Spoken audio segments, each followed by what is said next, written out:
हमारा यहाँ जो मंजूर है कि आरएसएस की जहरीली जड़ें और भारत का मुस्तकबिल। मेरे भाई और बुजुर्ग दोस्तों, अजीज साथियों, हमारा यहाँ जमा होने का मकसद सोचे तो बहुत बड़ा है और नहीं सोचे तो इससे भी बड़ा है। देखो, आज जो हमारे स्टेज पे आए हुए मेहमान अमोल भाऊ, सतीश भाई गायकवाड़, प्रभाकर जी बटले मामा, योगेश जी कौन, सिंधे साहब, हमारे सभी पार्टियों के शहर और जिला के पदाधिकारी और हमारे सामने बैठे भाइयों मुसलमान दोस्तों, अजीज साथियों, आज हमारे बीच आने वाले सुजात दादा अम्बेडकर, मेघालय जाने से ऊपर आओ। आज जो हमारे बीच आने वाले सुजात दादा अम्बेडकर, हमने पहले भी सुने क्या, आरएसएस की जहरीली जड़ें और भारत का मुस्तकबिल। हमने वोट देखे, वोट आए, वोट गए और बहुत सेकुलर पैटर्न देखे। हमने देखे कि नहीं देखे? अरे देखे कि नहीं देखे? आवाज देखे बताओ। हमारी जो पार्टी है वंचित बहुजन आघाड़ी, इस पार्टी का मकसद है अमन और शांति और संविधान। जो संविधान के दायरे में रहेगा वो फायदे में रहेगा, वो कायदे में रहेगा। जो संविधान को तोड़ने की कोशिश करेगा उसको फिर वंचित बहुजन आघाड़ी आरएसएस के ऑफिस के साथ कर, वहां झंडा गाड़कर फिर बदलने का काम करती है। ऐसे अगर किसी ने हिम्मत करे तो हमारे आदरणीय राज अम्बेडकर साहब के बच्चे प्रेसिडेंट सुजात दादा अम्बेडकर, इन्होंने हिम्मत की क्या आरएसएस ने जो अपनी हुकुमशाही का उन्माद चालू किया, उस आरएसएस को दबाने का काम वंचित बहुजन आघाड़ी और हमारे आदरणीय बाबा साहब अम्बेडकर साहब और सुजात दादा अम्बेडकर और उनकी हमारी पूरी team Vanchit Bahujan Aghadi team RSS के घुटने पर टेक कर उसको मजबूत करी। आ जाके यहाँ तक के ऑफिस में से भागने की मजबूर करी। ये आपको मालूम है क्या? हमको समझना है कि हमारे अपने आप को सेकुलर बोलने वाले लोग, हमको अपने आप को जो भेदभाव के अंदर रखने वाले लोग, जातिवादी करने वाले लोग और हुकुमशाही चलाने वाले लोग, इनको सबक सिखाना है।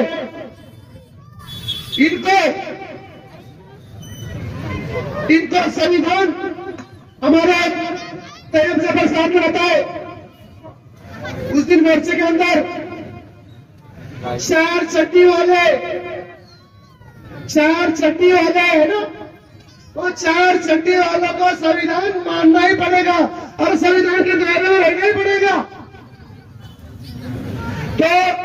तो उनको टोल किया गया, फिल्म के ऊपर बताया गया है कि तुम जो है तो ये देखो जिहादी है ना। तो इसके लिए हमको जो है आज का हमारा जमा होने का मकसद यह है कि सेकुलर कौन है और जातिवाद कौन है, इसको हमको समझना है। हम जो आज के देख रहे हैं कि आज के माहौल के अंदर हजरत टीपू सुल्तान के ऊपर अगर कोई स्टेटस रखा गया है तो उसके ऊपर गुणे दाखिल हुए। औरंगजेब ने उतला के बाजार में आकर जाना हुआ है तो उसके ऊपर गुणे दाखिल हुए। एक हमारे आदरणीय बाबा साहब अम्बेडकर साहब जो है तो पूरा औरंगाबाद, पूरा महाराष्ट्र अंगार के होने के ऊपर, अंगार लगने के ऊपर और दंगल होने के चांसेस थे, लेकिन हमारे आदरणीय बाबा साहब अम्बेडकर साहब ने पूरी वंचित की टीम ने रिक्वेस्ट करने के बाद आदरणीय बाबा साहब साहब को औरंगजेब रहमतुल्लाह अलैह के मजार के ऊपर लेके चले गए और दरगाह के ऊपर गए और वहां पर जियारत की। और जियारत करने के बाद मीडिया वाले ने उनसे एक सवाल पूछा। क्या पूछा?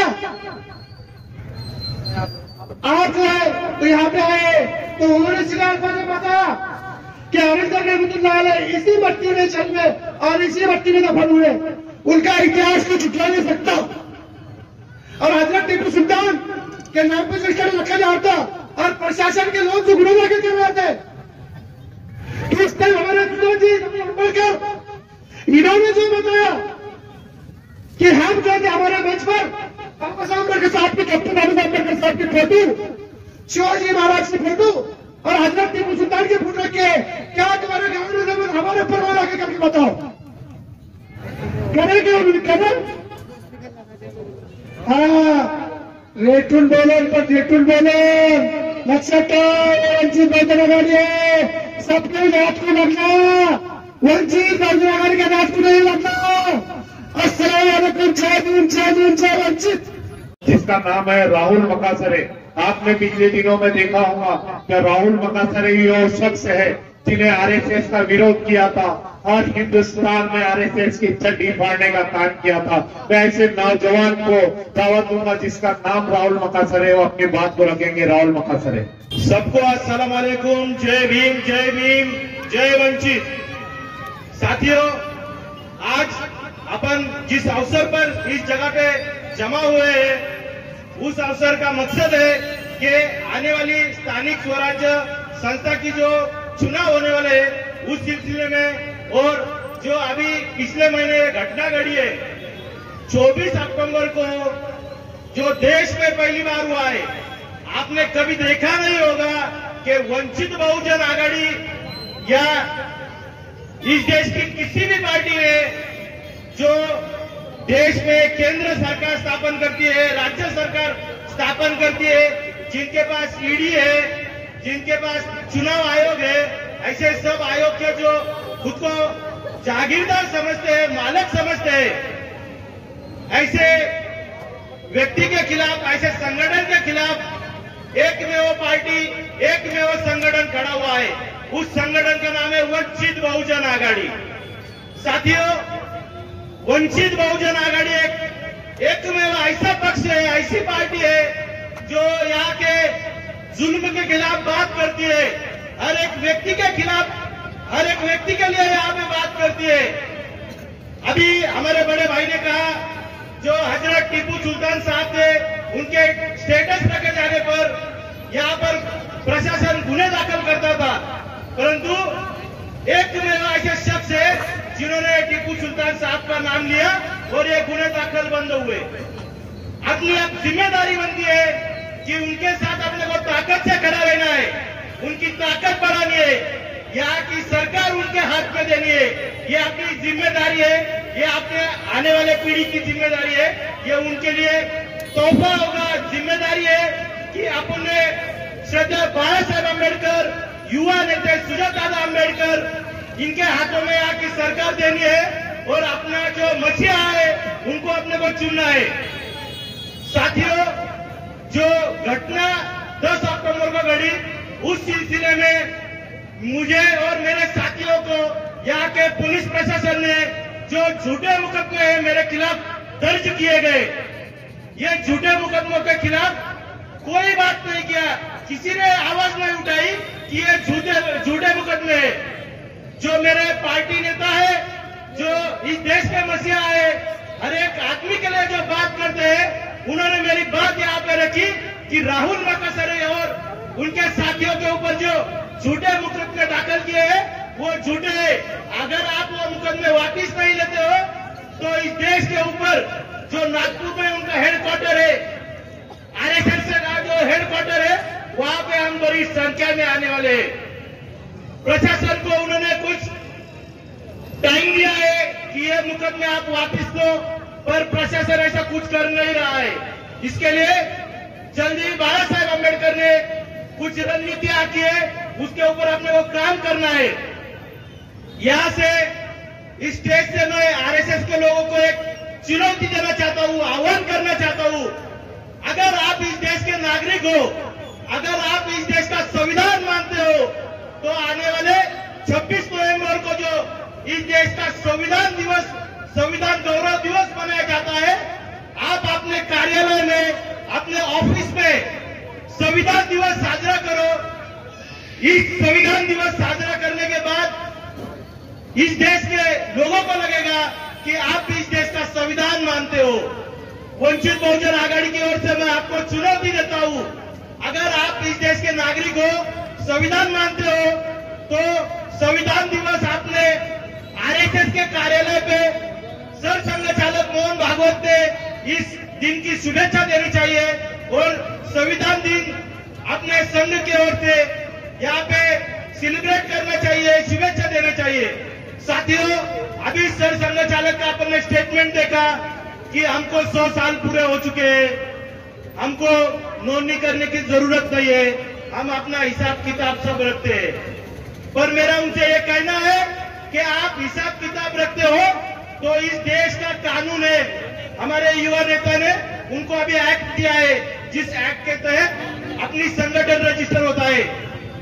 हमारे युवा नेता ने उनको संविधान दिया है, देश का राष्ट्रध्वज दिया है, और उन्होंने ये तीनों चीजें ली नहीं है। इसीलिए मैं इस स्टेज से उनको कहता हूं, आने वाला 26 नवंबर आप अपने पूरे कार्यालय में, पूरे देश में साजरी करो, सेलिब्रेट करो, तो इस देश को लगेगा, इस देशवासियों को लगेगा कि आप देश को, इस देश के संविधान को मानते हो, इस देश के संविधान पे चलते हो। साथियों, मैं यहाँ पे ज्यादा वक्त नहीं लूंगा, पर आपको जाते जाते यही कहना चाहता हूँ, ये आने वाली घड़ी बहुत कठिन घड़ी है, इसीलिए जो कदम अपन उठाने वाले हैं वो सोच समझ कर उठाए।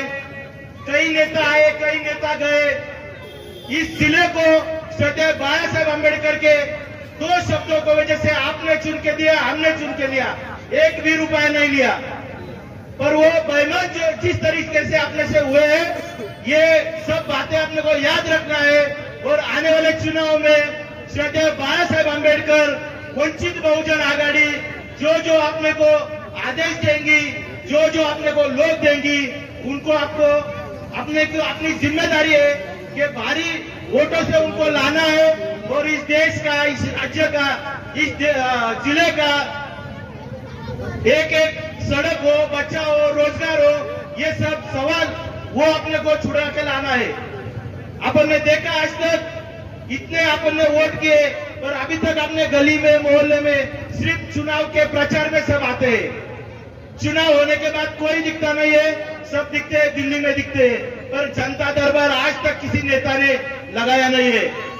वंचित बहुजन आघाड़ी, अगर आप देखते हो अकोला में, अगर बाबा साहब के घर पे आप कभी जाओगे तो उनके घर में एक इतना बड़ा हॉल है, वहां वो उनके पास कोई संवैधानिक पद न होते हुए भी वहां वो जनता दरबार लेते हैं। जिले का एक भी नेता ऐसा नहीं है जो आपकी बात सुनने को, मेरी बात सुनने को जनता दरबार लगाता होगा। साथियों, यही कहना है, आने वाले चुनाव को आप अपना कीमती वोट सोच समझ कर दे, अपने रखवाले को दे, और इसी बात पे मैं रुकता हूँ। जय भीम, जय भीम, जय वंचित, जय संविधान। ये थे राहुल मकासरे। मैं इसके बाद में दावत दूंगा युवा नेता अमोल भाव लांडगे, उनको कहूंगा कि अपनी बात को रखे। अमोल भाव, आज जो यहाँ पे कार्यक्रम हो रहा है, इस कार्यक्रम को हमारे वंचित बहुजन आघाड़ी के सभी नेता और मेरे सामने जो है वो सभी मुस्लिम भाइयों, हमको एक बात समझनी है। यहाँ पे ये देश, हमारा जो ये भारत देश है, ये भारत देश और भारत देश का आगे बढ़ने का काम विश्व रत्न परम पूज्य डॉक्टर बाबा साहब आम्बेडकर ने जो संविधान दिया है, वो संविधान के ऊपर ये देश हमारा चल रहा है और बढ़ रहा है।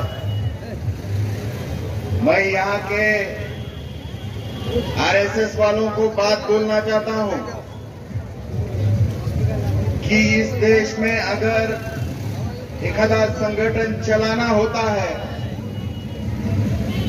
एखादा राजनीतिक पक्ष चलाना होता है, तो उसको संविधान के दायरे में रहकर और उसका रजिस्ट्रेशन करके यहाँ पे चलाना पड़ता है। इस देश में एक ही ऐसा संगठन है जो ना उसका रजिस्ट्रेशन है, ना ये अपने यहाँ के देश का झंडा मानते हैं।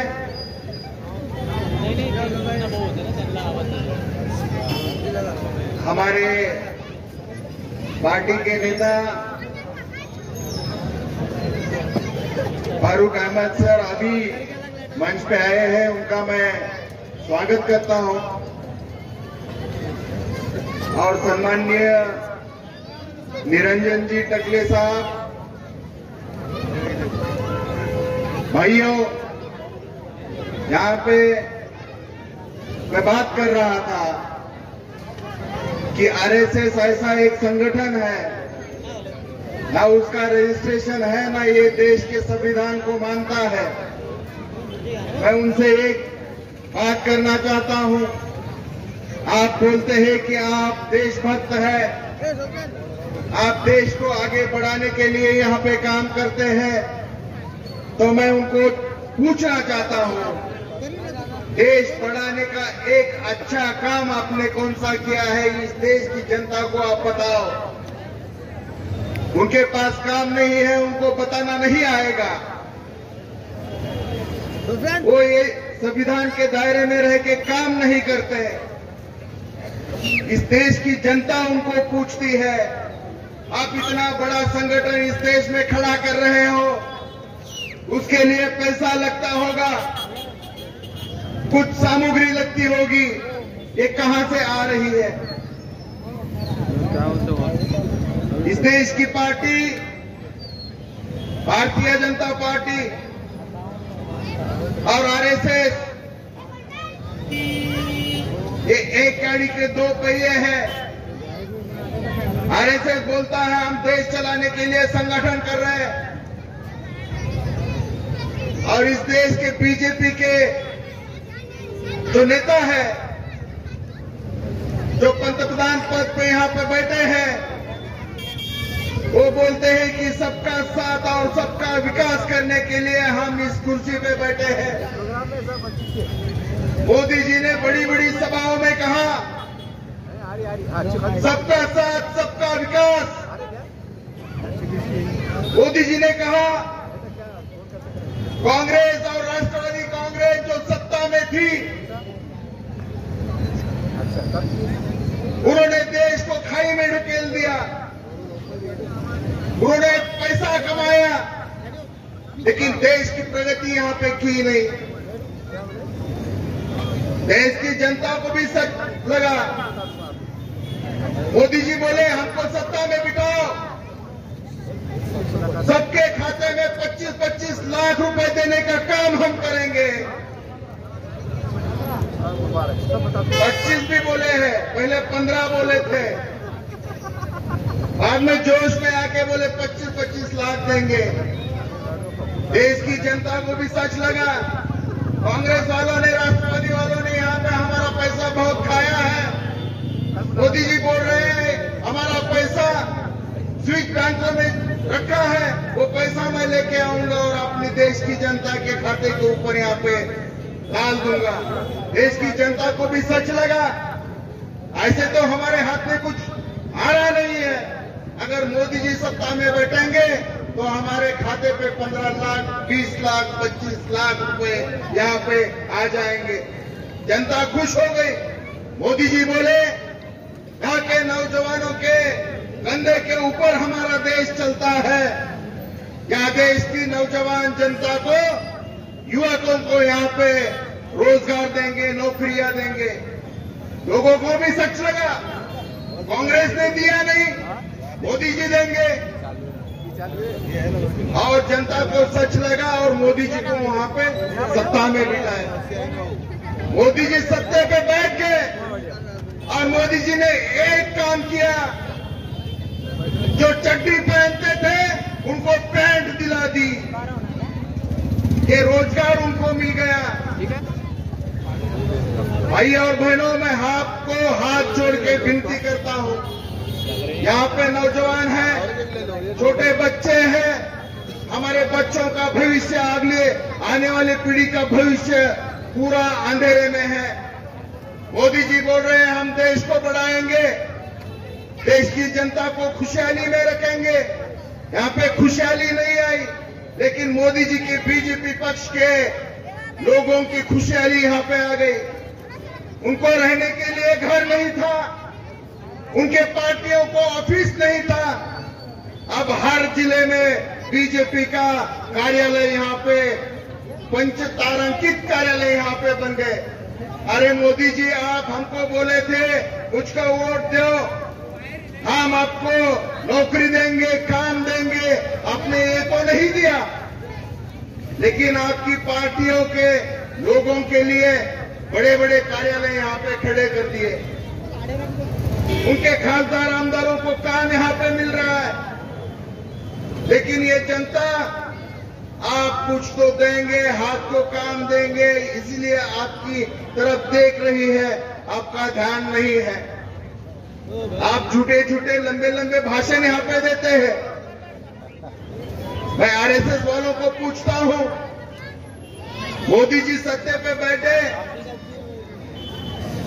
वो भी यहाँ पे आरएसएस के लिए संविधान के दायरे में आने की बात नहीं करते। आरएसएस वालों, आप यहाँ पे संगठन खड़ा कर रहे हो, आपके संगठन के लिए पैसा कहां से आ रहा है? ये देश की जनता को लग रहा है कि आपके संगठन को पैसा जो मोदी जी ने यहाँ पे खड़े किए वाले जो लोग हैं, अदानी जैसे, अंबानी जैसे, मोदी जी उनको काम देते हैं, उनके बदले में आप उनको आरएसएस वाले को पैसा देते हैं क्या? ये ऐसा जनता पूछ रही है, आप जवाब दो। भाई और बहनों, ये लोगों ने हिंदू मुस्लिम इन दोनों में झगड़ा लगा के सत्ते में बैठने का काम किया है। मैं यहाँ के सभी मुस्लिम भाइयों को हाथ जोड़ के विनती करता हूँ, आने वाले हर चुनाव रहेंगे, आपके पास सेक्युलर बोल के भी कांग्रेस आएगी, आपका भी उनका काम देखा है, बीजेपी वालों का काम भी देख रहे हो, और वंचित बहुजन आघाड़ी श्रद्धेय बाला साहब आंबेडकर जी के पार्टी का काम भी देख रहे हो। जब भी मुसलमान भाइयों को कोई संकट आता है तो सबसे पहले श्रद्धेय बाला साहब आंबेडकर उनके संकट के सामने आके खड़े रहते हैं। मोदी जी ने एनआरसी ये कायदा निकाला, हिंदुओं को बोला ये मुस्लिमों को डराने के लिए है, लेकिन श्रद्धेय प्रकाश जी तथा बाला साहब आंबेडकर ने उन कायदा का पूरा अभ्यास किए और जनता को बोलने का काम किए कि भाइयों, ये मुसलमानों के लिए, डराने के लिए नहीं है। यहाँ के जो वंचित गरीब हिंदू भी है, उनको भी इस कायदे की मार यहाँ पे पड़ने वाली है। और हमको श्रद्धेय बाला साहब आंबेडकर ने यहाँ पे आदेश दे दिए, जाओ सभी मुस्लिम भाई डर के मारे घूम रहे हैं, उनका हौसला बढ़ाने का काम आप करो। शाहीन बाग की ओर से यहाँ पे मुस्लिम भाइयों ने संगठन खड़ा किया, अनशन जारी किया। वो सभी शाहीन बाग में हम वंचित बहुजन आघाड़ी के कार्यकर्ता जाने का काम किए और हमारे मुस्लिम भाइयों को भरोसा दिलाया, आप मत डरो, आपके ऊपर अगर कोई पहला वार करता है तो वंचित बहुजन आघाड़ी के हम कार्यकर्ता, श्रद्धेय बाला साहब आंबेडकर के कार्यकर्ता पहला वार हम ले लेंगे, आपको कुछ होने नहीं देंगे। इसी बात पर मुस्लिम भाइयों का हौसला बढ़ाने का काम वंचित बहुजन आघाड़ी कर रही है। आपको बहलाने के लिए, फुसलाने के लिए सभी पार्टी यहाँ पे आएगी। उनका अभी आपने भोग सुन लिया है, अभी उनका मत सुनो। आप श्रद्धेय प्रकाश जी तथा बाला साहब आंबेडकर और वंचित बहुजन आघाड़ी के पार्टी के साथ रहो, आपको खर्च नहीं आएगी। ये बात मैं आपको दावे के साथ यहाँ पे करता हूँ और मैं मेरा भाषण यहाँ पे खत्म करता हूँ। धन्यवाद। प्रोग्राम के अध्यक्ष जनाब स्टेज पर तशरीफ ला चुके हैं। माइक वाले थोड़ा आवाज जो है ना रेफरीज में। फारूक अहमद साहब के लिए एक बार जोरदार तालियां बजा दीजिए। और ज्येष्ठ पत्रकार रंजन टकले साहब मेहमान खुसूसी, उनके लिए एक बार ताली बजा दीजिए। आपके बीच में एक जोशीला नौजवान, जज्बाती नौजवान जिसका नाम है तैयब जफर साहब, वो आपको अपनी बात को रखेंगे। मैं दावत देता हूँ जनाब तैयब जफर साहब को, और तमाम भाइयों से दरखास्त करता हूँ कि आप आगे बढ़ जाइए। वरहमतुल्लाहि वबरकातुहू। रब्बी शरह ली सदरी व यस्सिर ली अमरी वहलुल उक़दतम मिन लिसानी यफ़क़हू क़ौली।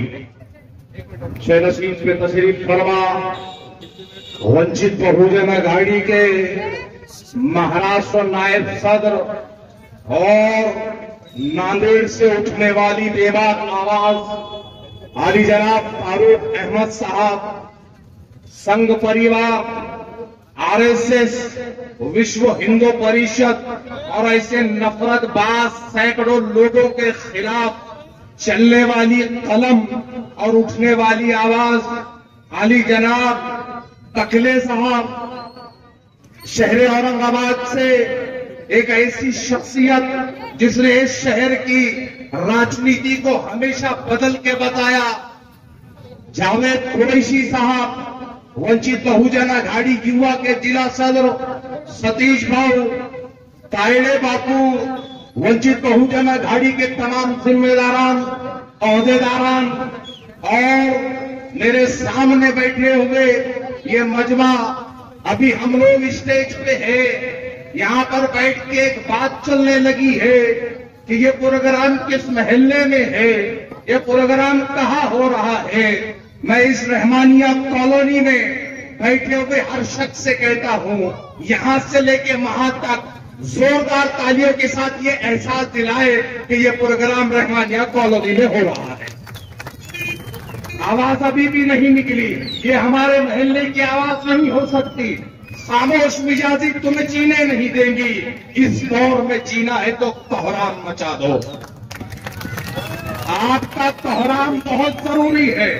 इस मुल्क अजीज हिंदुस्तान में गुज़िश्ता 100 सालों से चट्टीधारियों के खिलाफ कोई आवाज नहीं उठी, लेकिन एकमात्र वाहिद पक्ष वंचित बहुजन अघाड़ी है जिसने आपके अपने शहर औरंगाबाद में छत्रपति शिवाजी महाराज के स्टैच्यू के नीचे से एक आंदोलन किया, जो शुरू छत्रपति शिवाजी महाराज के स्टैच्यू से हुआ, लेकिन खत्म आरएसएस के मुख्यालय पर हुआ, और उसकी क़यादत करने वाली शख्सियत का नाम आली जनाब सुजात दादा अम्बेडकर है। इतिहास उठाकर देख लीजिए, इतिहास उठाकर देख लीजिए, अलग अलग पक्षों के लोगों ने अलग अलग झंडे उठाकर आरएसएस के नाम पर मुसलमानों को डराया जरूर है,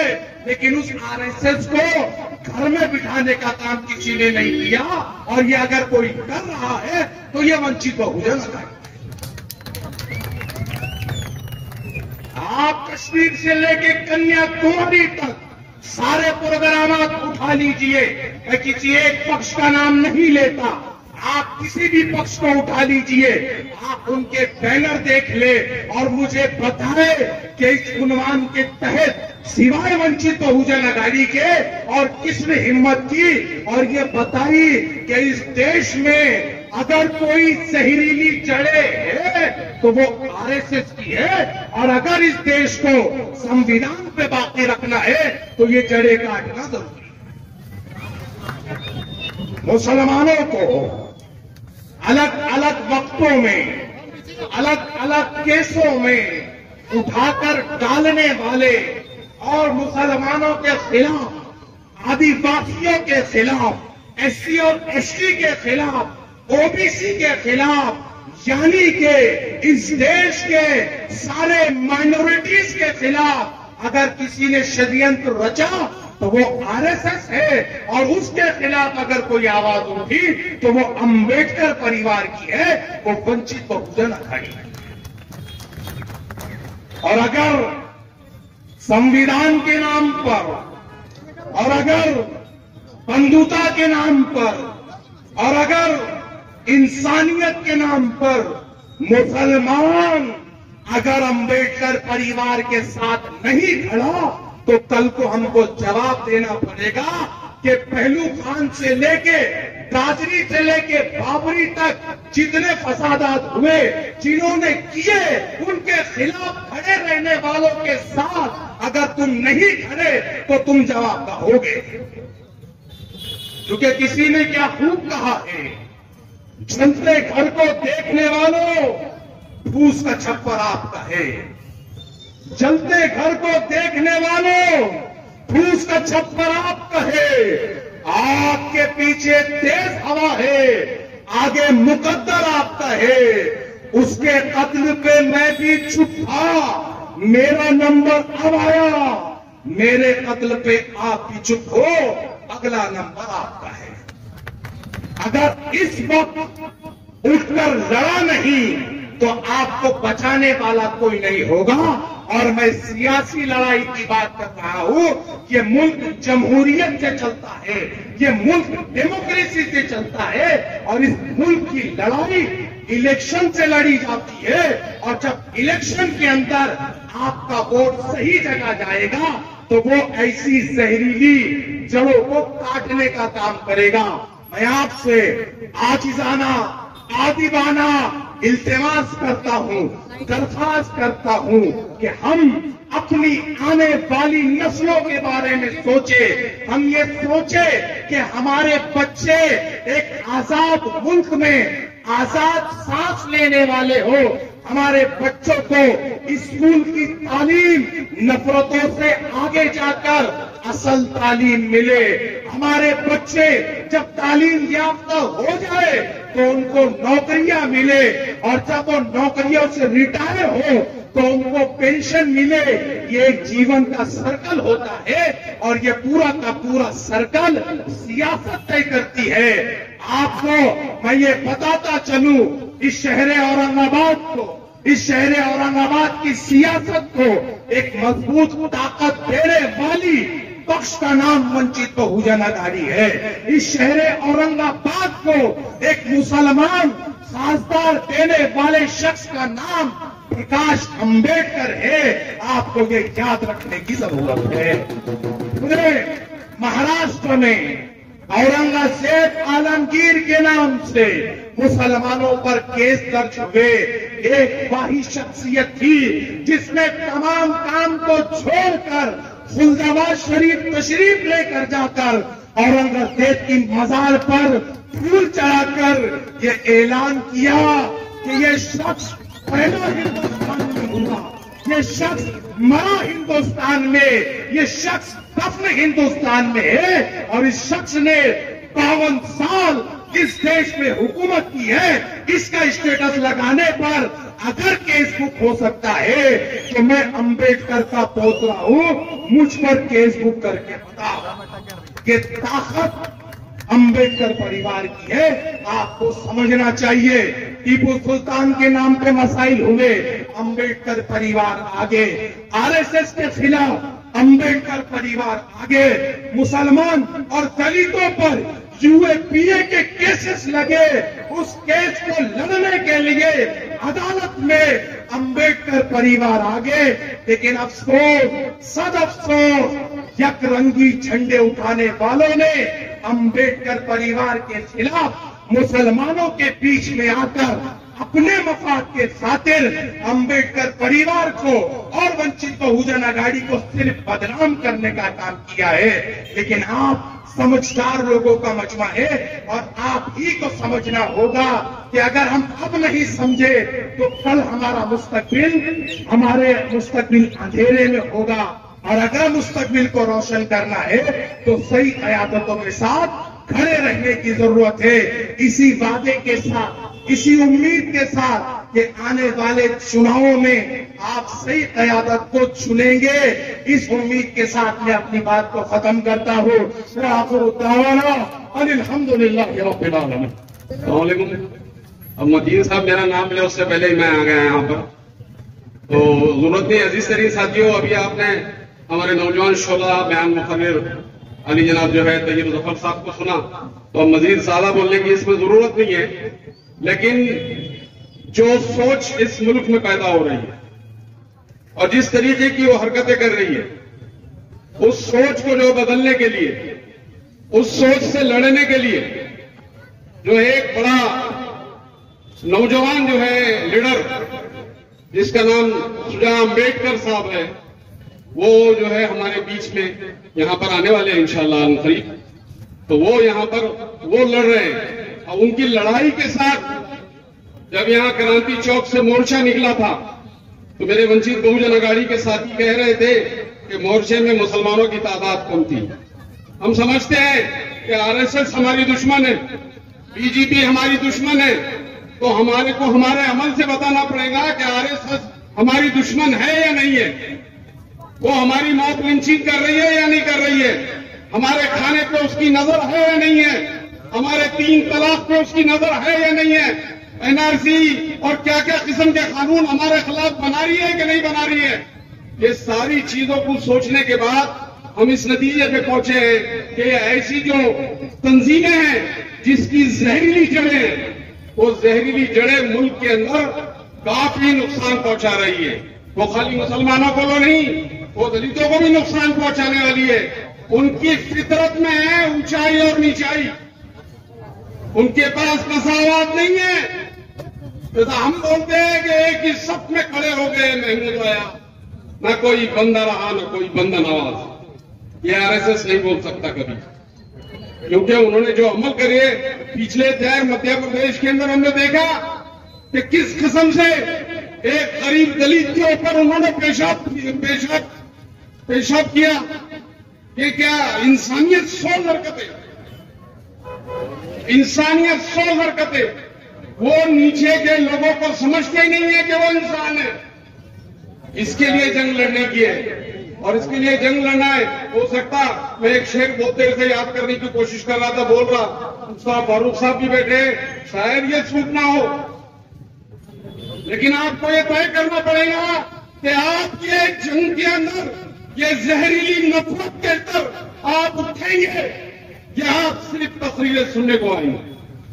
ये तय करना पड़ेगा आपको कि ये कदम कदम बनाए, स्वाद करे जाना, वो यहीं से लौट जाए जिसे जिंदगी हो प्यार। अगर लड़ना है तो जिंदगी को नहीं देखना पड़ेगा। अल्लाह के रसूल ने कहा था ना कि तुम्हारी हवा उखड़ जाएंगी, तुम तादाद में ज्यादा हो जाएंगे, दुनिया तुमको अजीज हो जाएंगी, आखिरत तुमको अजीज नहीं। खूबसूरती से तो ये सब अगर उठनी है, इसमें एक आवाज जो है सुजात अम्बेडकर वंचित बहुजन अघाड़ी की उठती है। एक जलसा जिसको पुलिस बार बार कह रही थी कि हम परमिशन नहीं देंगे, नहीं देंगे। सुजात अम्बेडकर ने कहा कि तुम अगर परमिशन नहीं देंगे तो अगर परमिशन के हम निकालेंगे। अल्लाह का करम रहा वो जुलूस पर कि बगैर परमिशन के वो निकला और आरएसएस के ऑफिस पे जाके खड़ा हो गया। यही हिम्मत और जुर्रत की जरूरत है साथियों। ये हिम्मत, ये जुर्रत अगर जुटाएंगे नहीं, आने वाला वक्त आपको सुन्नत इब्राहिमी से भी नहीं रोक सकता। आने वाला वक्त सुन्नत इब्राहिमी भी आप नहीं रोक सकते, आपकी खत्मा भी नहीं होंगी। यहां तक के पाबंदी लाने के मंसूबे बन रहे हैं। अगर इतने मंसूबे बन रहे हैं तो फिर क्या हम काबिल गफलत में बैठे रहेंगे? इसके खिलाफ आवाज नहीं उठाएंगे? इसके खिलाफ आवाज उठाना पड़ेगा।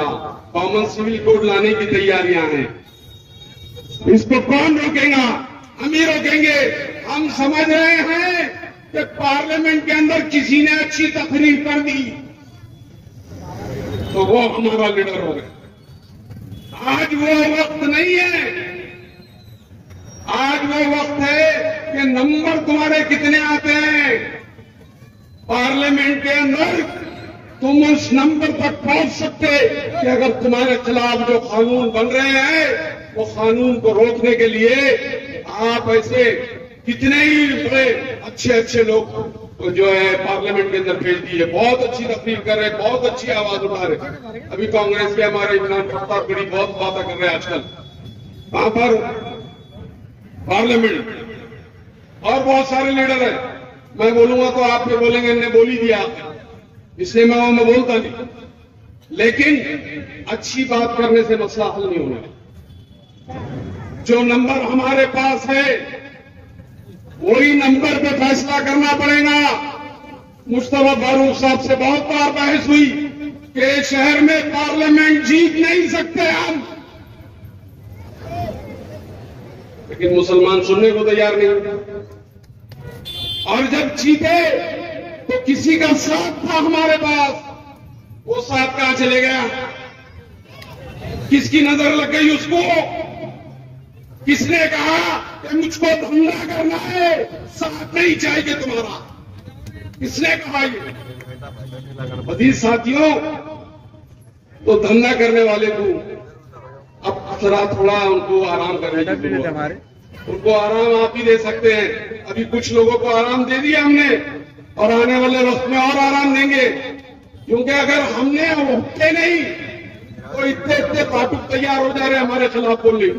एक कोकन का एक फाटुक है, वो बहुत बोल रहा कि हम मस्जिदों में घुस के मारेंगे। हम उसको चैलेंज करते हैं इस स्टेज से, ए बटिया, ए फाटुक, तेरे में हिम्मत है तो आ इस रहमानिया कॉलोनी के अंदर, हम तुझको बताते हैं, हम बताएंगे उनको कि कैसा इस्तकबाल करने की भी सलाहियत हमारे अंदर मौजूद है। ऐसा इस्तकबाल करेंगे कि उसके 7 जन्म याद रखेंगे। इतना अच्छा इस्तकबाल कर दिया हमारा नहीं। अजीज साथियों, आप तो यहाँ पर एक बहुत बड़ी शख्सियत यहाँ मौजूद है, उनको सुनना है। पूरा टाइम हम उनके लिए निकाल के लेके आए और बहुत मिन्नत और समाजत करने के बाद उन्होंने आज यहाँ पर आने की हमसे हामी भरे। नरेंद्र टकले साहब हमारे बीच मौजूद है।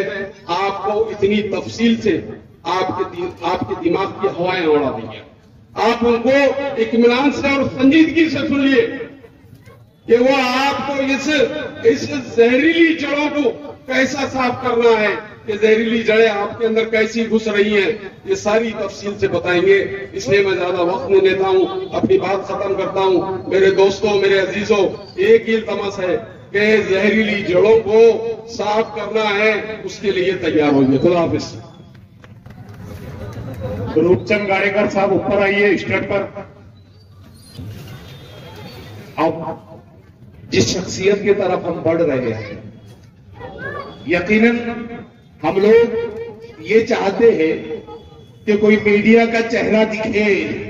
ये वो शख्सियतें जो मीडिया में है, मालेगांव का बम ब्लास्ट हुआ, उस पर कोई बोलने को तैयार नहीं था। अब जिस शख्सियत को मैं बुलाने जा रहा हूं, इस शख्सियत ने उस बम ब्लास्ट के ऊपर मुकम्मल तारीख लिखी। हमारे बीच में एक वंचित बहुजन अघाड़ी का वो लीडर जिन्हें सबसे पहले हज हाउस के लिए पार्टी गाड़ा था, उसका नाम है अमित भुईगड़। वो यहाँ पे पहुंच चुके हैं और सबसे पहले बुलडोजर के सामने खड़े रहने वाले का नाम अमित भुईगड़ है। उनके लिए बात करने होता है और मैं डायरेक्ट कहूंगा कि अमित भुईगड़ साहब अपनी बात को रखें। अमित भुईगड़ साहब के लिए एक बार तालियां हो जाए। अमित भाई अपनी बात को रखें। यहाँ पर जमा हुए सभी मेरे भाइयों को अस्सलाम वालेकुम, जय भीम। आज के इस मंच पर ज्येष्ठ पत्रकार नरेंद्र टकले साहब, वंचित बहुजन आघाड़ी के महाराष्ट्र के उपाध्यक्ष फारूक अहमद साहब, जावेद कुरैशी साहब, सभी वंचित बहुजन आघाड़ी की सभी टीम, सभी जिले के कार्यकर्ते, शहर के कार्यकर्ते, पदाधिकारी और यहाँ पर जमा हुए मेरे सभी भाइयों,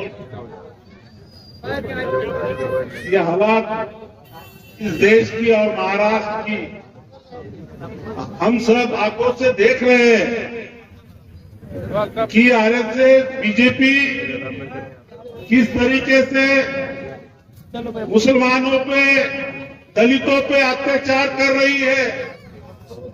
अभी आपने देखे पिछले कुछ दिन पहले आज यहाँ पर बाबा साहब के पोते प्रकाश अंबेडकर साहब के बेटे सुजात अंबेडकर साहब, जिन्होंने कुछ दिन पहले आरएसएस के ऑफिस पर सबसे बड़े देश में मोर्चा निकालने का काम सुजात अंबेडकर साहब ने किया। अरे आरएसएस के खिलाफ बोलने की हिम्मत कोई नहीं कर सकता, मगर इस औरंगाबाद जिले में पूरे देश में सबसे पहले मोर्चा निकालने का काम हमारे सुजात दादा अंबेडकर इन्होंने किया है। मैं आपको ये बताना चाहता हूं, हम आपके साथ में खड़े हैं। जो भी कुछ भी मुसलमान भाइयों के साथ नाइंसाफी होंगी तो सबसे पहले वंचित बहुजन आघाड़ी का कार्यकर्ता वहां पर खड़ा रहने वाला है। मगर आपके साथ बहुत जरूरी है मेरे भाइयों, अगर आप हमारे साथ में अगर खड़े रहे, मैं मुस्लिम समाज की बात कर रहा हूं, मेरे मुस्लिम भाइयों की बात कर रहा हूं कि हम कुछ भी हो जाए, कुछ लोग अनाप शनाप बातें करते रहते हैं। अभी बीच में एक आमदार नगर में बहुत बात कर रहा था, मैं ऐसा कर दूंगा वैसा कर दूंगा। अपने एरिया में कुत्ते भी शेर होते हैं। मैं आपको बताना चाहता हूं, जो बाबा साहब ने हमारे को संविधान दिया, उस संविधान में सबको बराबरी का हक बाबा साहब अम्बेडकर ने दिया है।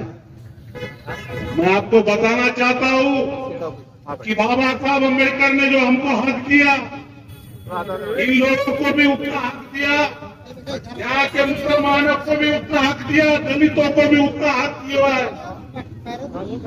अगर संविधान के बाहर अगर कोई बात करेगा तो हम भी उसको छोड़ेंगे नहीं। आपको हम सबको बताना मैं चाहता हूँ।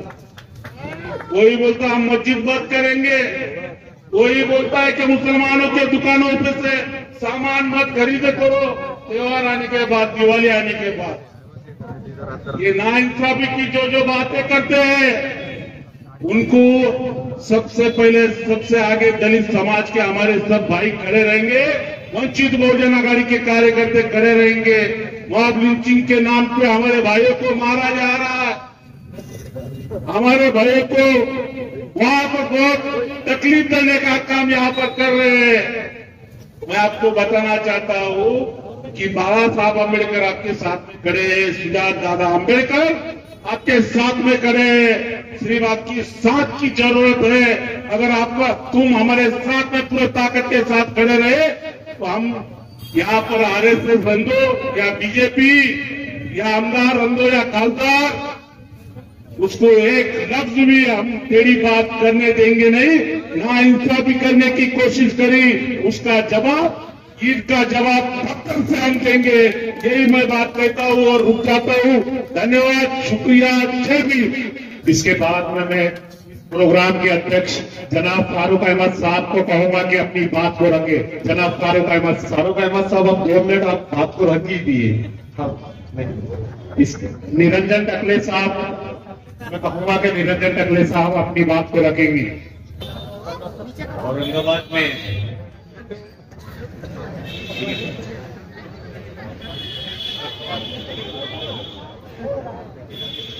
औरंगाबाद में आज ये जो कार्यक्रम रखा गया है, इसके मंच पर मौजूद सम्माननीय फारूक साहब, तैयब जी, ये सबका, जावेद जी, सबका नाम पता नहीं है, लेकिन मंच पर उपस्थित सारे सम्माननीय वंचित बहुजन आघाड़ी के पदाधिकारी और यहाँ जमा हुए मेरे सारे बायोलॉजिकल भाइयों और बहनों, आजकल ये बताना जरूरी हो जाता है क्योंकि हमारा प्रधानमंत्री खुद कहता है कि वो नॉन बायोलॉजिकल, हम उसको मराठी में अमानवीय धर्म, और नॉन बायोलॉजिकल को दुख नहीं होता है, सुख नहीं होता है, आनंद नहीं होती है, खुशी नहीं होती है, उसको कोई संघर्ष नहीं करना पड़ता। ये सब हमें है, इसलिए बार बार एक दूसरे को ये बताने की जरूरत है कि हम बायोलॉजिकल हैं और इसलिए एक दूसरे से जुड़े हुए हैं। आज जो विषय है राष्ट्रीय स्वयंसेवक संघ की जहरीली जड़ें, तो मैं खुद सोच रहा था कि ये क्या बताऊं। एक ऐसी संगठन के बारे में बोलना है जो कहीं भी रजिस्टर्ड नहीं है, पूरी दुनिया में किसी भी कानून के तहत उसकी कोई रजिस्ट्रेशन नहीं है। उसके बावजूद उनके 100 साल हो गए। दिल्ली में अभी कुछ महीनों पहले उन्होंने उनका दिल्ली का मुख्यालय बनाया। 12 मंजिल की 3 टावर्स, 5 लाख स्क्वायर फुट का कंस्ट्रक्शन, अंदर एकदम 5 स्टार फर्नीचर्स, और उन्होंने खुद बताया कि खर्चा आया 150 करोड़ रुपए। 150 करोड़ रुपए खर्चा आया तो मैं हिसाब करने लगा कि इनको 300 रुपए स्क्वायर फुट से किसने बना के दिया। 150 करोड़ को अगर आप डिवाइड करोगे 5 लाख स्क्वायर फुट से तो 300 रुपए स्क्वायर फुट से बनता है। दिल्ली के भीतर 300 रुपए स्क्वायर फुट से, वहां अगर आप आमतौर पर 4-5 हजार रुपए भी पकड़ेंगे कंस्ट्रक्शन की कॉस्ट, तो वो कम से कम 15-20 हजार करोड़, 25 हजार करोड़ का वो 3 मंजिल है। अब ये 25 हजार करोड़ लाए कहां से, वो जमा कहां किए, बैंक अकाउंट कहां है। जब औरंगाबाद का किस्सा आया, राहुल मकासरे और विजय बाहुल जिन्होंने वो उनकी कुछ सदस्य नोंदणी कर रहे थे उसको रोका, और मुझे पता चला कि उनके ऊपर गुनाह रजिस्टर किया गया। तो जो संगठन ही रजिस्टर्ड नहीं है वो क्या कर रहा था वहां, मतलब किस कानून के तहत वो रजिस्ट्रेशन कर रहे थे उस कॉलेज के बाहर बैठ के, यही पता नहीं है। लेकिन इस बात की जड़ों तक हमको जाना चाहिए और समझना चाहिए कि ये क्यों करते हैं। आपको पता है सावरकर को अंडमान में सजा हुई थी और 9 साल 10 महीने वहां पर वो रहे।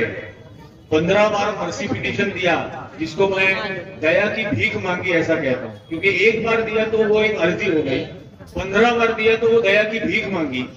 वो भीख मांगने के बाद जब उनको वहां से रिहा किया और पुणे के येरवड़ा जेल में लाकर रखा, तो 1923 में उन्होंने पहली बार ये किताब लिखी हिंदुत्व नाम की। और ये जो शब्द है हिंदुत्व, इसको जन्म उन्होंने दिया, उसके पहले वो कभी इस्तेमाल में नहीं था। और उस किताब में खुद उन्होंने लिखा कि हिंदू धर्म और हिंदुत्व का कोई संबंध नहीं है, हिंदुत्व एक राजनीतिक सोच है और वो सोच नफरत के आधार पर है, नफरत बाकी धर्मों के लिए। क्योंकि उसी किताब में उन्होंने लिखा कि कौन इंडियन हो सकता है, तो उन्होंने लिखा कि जिसकी पुण्य भूमि भारत है और पितृभूमि भारत है, वही इस देश का नागरिक हो सकता है। इसका मतलब मुसलमान इस देश का नागरिक नहीं हो सकता, क्रिश्चियन इस देश का नागरिक नहीं हो सकता, जू इस देश का नागरिक नहीं हो सकता, और बुद्धिस्ट भी इस देश का नागरिक नहीं हो सकता, क्योंकि उनकी पुण्य भूमि भी लुम्बिनी नेपाल में है, तो वो भी इस देश के नागरिक नहीं हो सकते।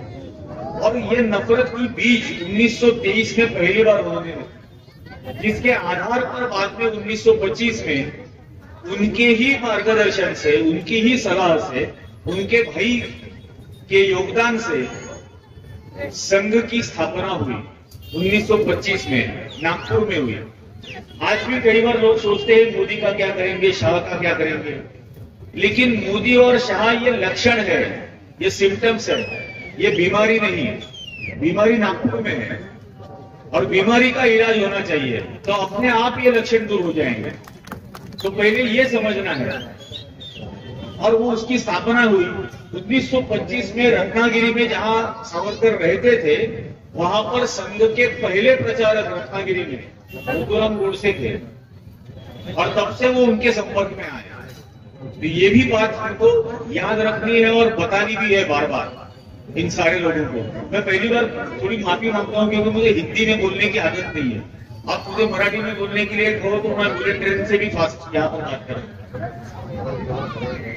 लेकिन मतलब वो फील नहीं आता मुझे ही कुछ बोलते वक्त।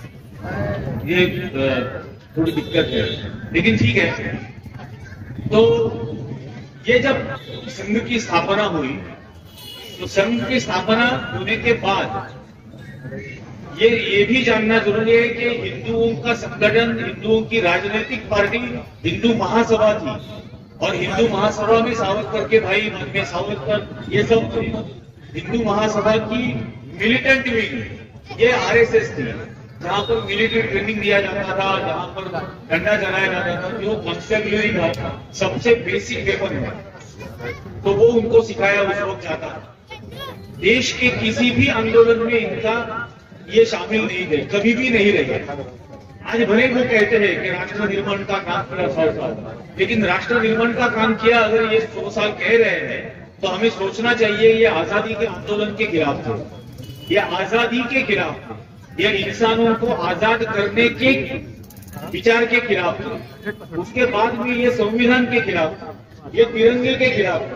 ये पहले इलेक्शन चुनाव में वो पूरी मतदाता सूची जब बनी, तब वो एडल्ट फ्रेंचाइज के प्रौढ़ मतदान के खिलाफ थे। उनका कहना था कि 25 वर्ष का पुरुष जो ग्रेजुएट है, महिला नहीं, सिर्फ पुरुष, उतने ही मतदाता होने चाहिए। इसका सीधा मतलब है जिस देश में उस वक्त 9% आबादी लिटरेट थी, उसमें ग्रेजुएट और उससे भी कम थे, और वो कौन थे, कौन सी जाति से आते थे, उतने ही मतदाता होने चाहिए। ये उनकी पहली सूचना। तो ये उस चुनाव के खिलाफ भी थे। उसके बाद में नेहरू ने पंचवार्षिक योजना लाई, रिजर्वेशन आया, कॉन्स्टिट्यूशन आया, हिंदू कोड बिल लाने की कोशिश की। हर चीज के खिलाफ संघ था, हर चीज के खिलाफ। आप किसी भी प्रधानमंत्री का कार्यकाल निकाल के देखिए, ये जय जवान जय किसान के खिलाफ थे, ये बैंक नेशनलाइजेशन के खिलाफ थे, ये राजा रजवाड़ों के जो पेंशन उनको दी जाती थी उसको हटाने के खिलाफ थे, हर चीज के खिलाफ। राजीव गांधी ने कंप्यूटराइजेशन लाने की कोशिश की, उसके खिलाफ थे। बैलगाड़ी में बैठकर अटल बिहारी वाजपेयी मोर्चा लेकर गए थे संसद पर। ये फैमिली प्लानिंग लाने की कोशिश की, उसके भी खिलाफ थे। अभी मनमोहन सिंह के दौरान आधार कार्ड बना, तो ये आधार कार्ड के खिलाफ भी थे। हर चीज के खिलाफ ये लोग थे। तो कौन सा राष्ट्र निर्माण किया, ये सबसे बड़ी बात है। और पॉलिटिकल संगठन हिंदू महासभा थी, मिलिटेंट ऑर्गेनाइजेशन आरएसएस थी। लेकिन गांधी जी की हत्या के बाद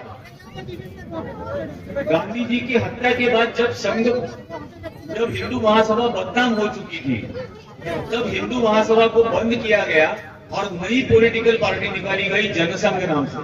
हिंदू महासभा के आखिरी प्रेसिडेंट, ये जनसंघ के पहले प्रेसिडेंट बने श्यामा प्रसाद मुखर्जी। आज जो कहते हैं कश्मीर के शहीद, ये बीमारी की वजह से कश्मीर में इनकी मौत हुई। ये कोई शहीद वहीद नहीं हुए थे। ये भी पहली बात है। ये आजकल जो सारी बातें आ रही है, 370 कलम, 35A, 370 कलम जब आया तब श्यामा प्रसाद मुखर्जी नेहरू के मंत्रिमंडल में मंत्री थे, और 370 कलम लाने के रिजोल्यूशन पर उनकी सिग्नेचर्स थी, उनकी मंजूरी थी 370 कलम लाने के लिए। हर चीज पर थी, 35A पर थी, कश्मीर का इशू यूनाइटेड नेशंस में ले जाने के लिए, प्लेबिसाइट के लिए, हर चीज के लिए श्यामा प्रसाद मुखर्जी की मंजूरी थी।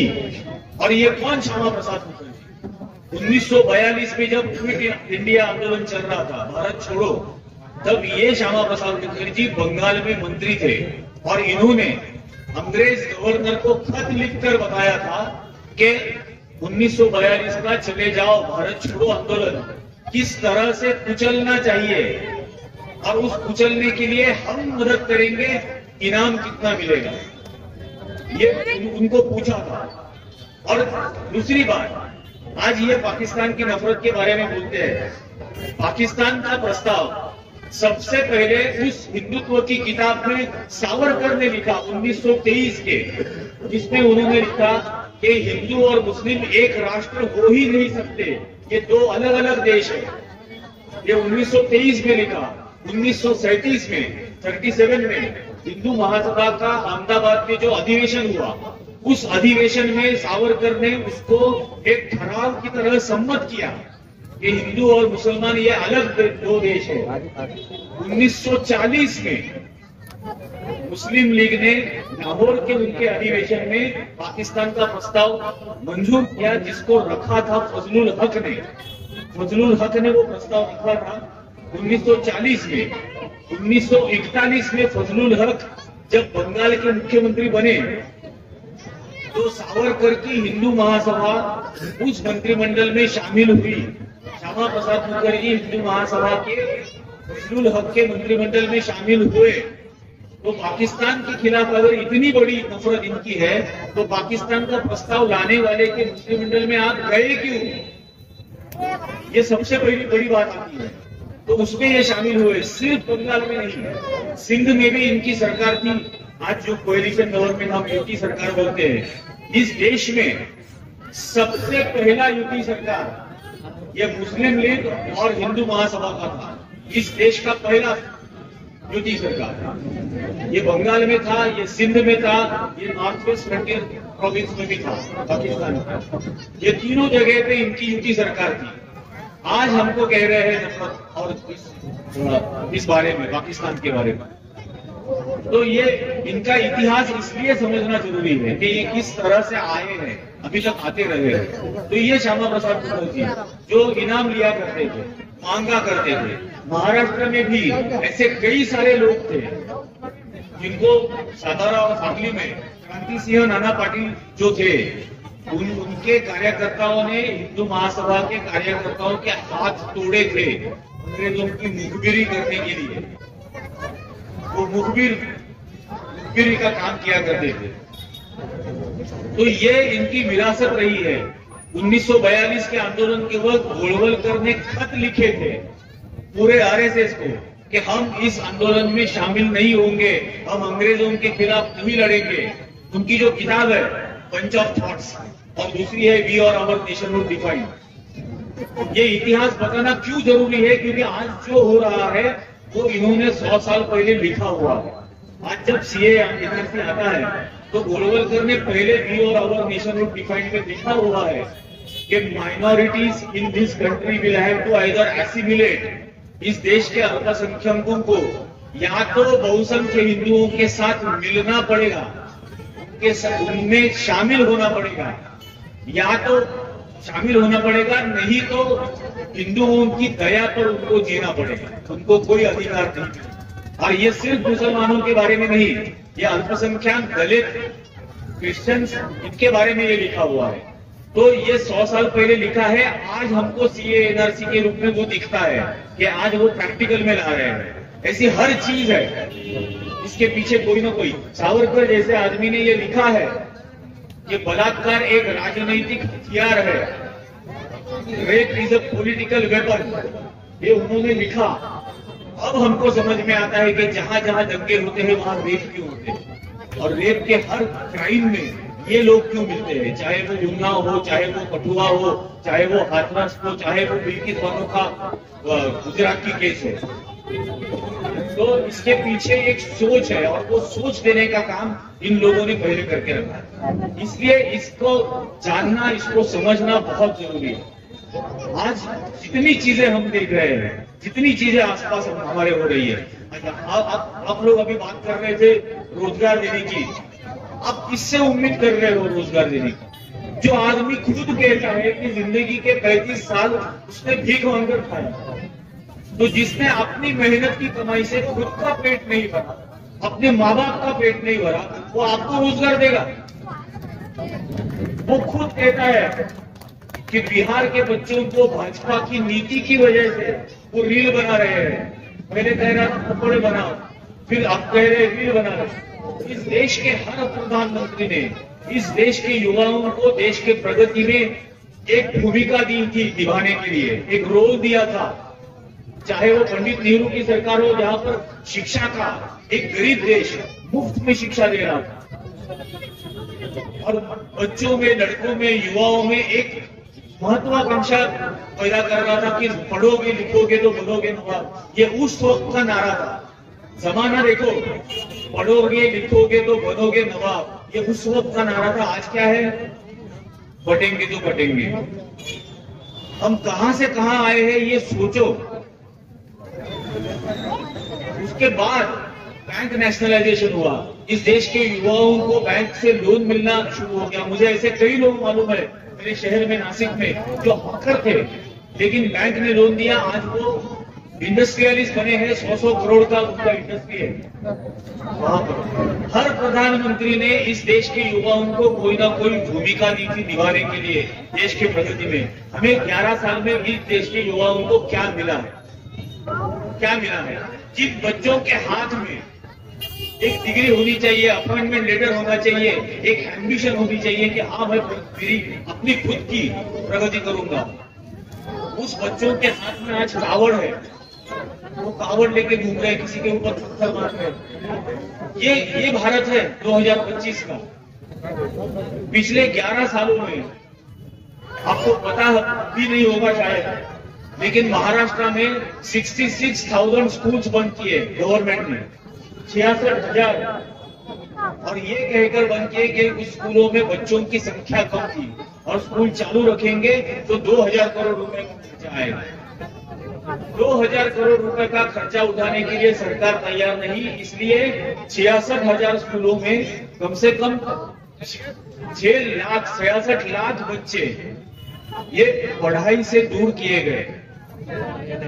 वहां पर पढ़ाने वाले 3 लाख टीचर्स की नौकरी चली गई, और 3 लाख टीचर्स की नौकरी छीनने के बाद सरकार क्या कर रही है? उन 3 लाख टीचर्स की बीवियों को दे रही है लाड़की बहन 1,500 रुपए।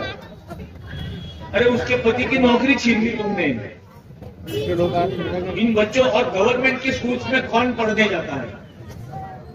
आप मुझे बताओ, गवर्नमेंट के स्कूल्स बंद किए, वहां कोई रानड़े अपने फड़के घूमते जाता है उन स्कूलों में? वहां जाने वाले सारे बच्चे बहुजन समाज के हैं, उनको शिक्षा से दूर कर दिया। ये चाहते नहीं कि बहुजन समाज पढ़े लिखे और आगे बढ़े। ये हमेशा से नीति रही है, और यही मनुवाद आज जो बार बार बात होती है, और इसका समर्थन इन लोगों ने हमेशा किया है। सावरकर ने किया है, गोलवलकर ने किया है, बार बार किया है। ये जो आजादी जब मिल रही थी, 15 अगस्त को देश आजाद होने वाला था। 14 अगस्त को एक दिन पहले गोलवलकर ने उनकी आरएसएस का एक माउथ पीस है न्यूज़पेपर, ऑर्गेनाइजर नाम का, उस ऑर्गेनाइजर में उन्होंने आर्टिकल लिखा कि नसीब के मेहरबानी से जिन लोगों के हाथ में देश की सत्ता आने वाली है, वो तुम्हारे हाथ में देश का झंडे के नाम पर तिरंगा नहीं है। इस देश के हिंदुओं को ये कतई स्वीकार नहीं होगा वो तिरंगा। और नसीब की मेहरबानी से देश के हाथ सत्ता आ रही थी।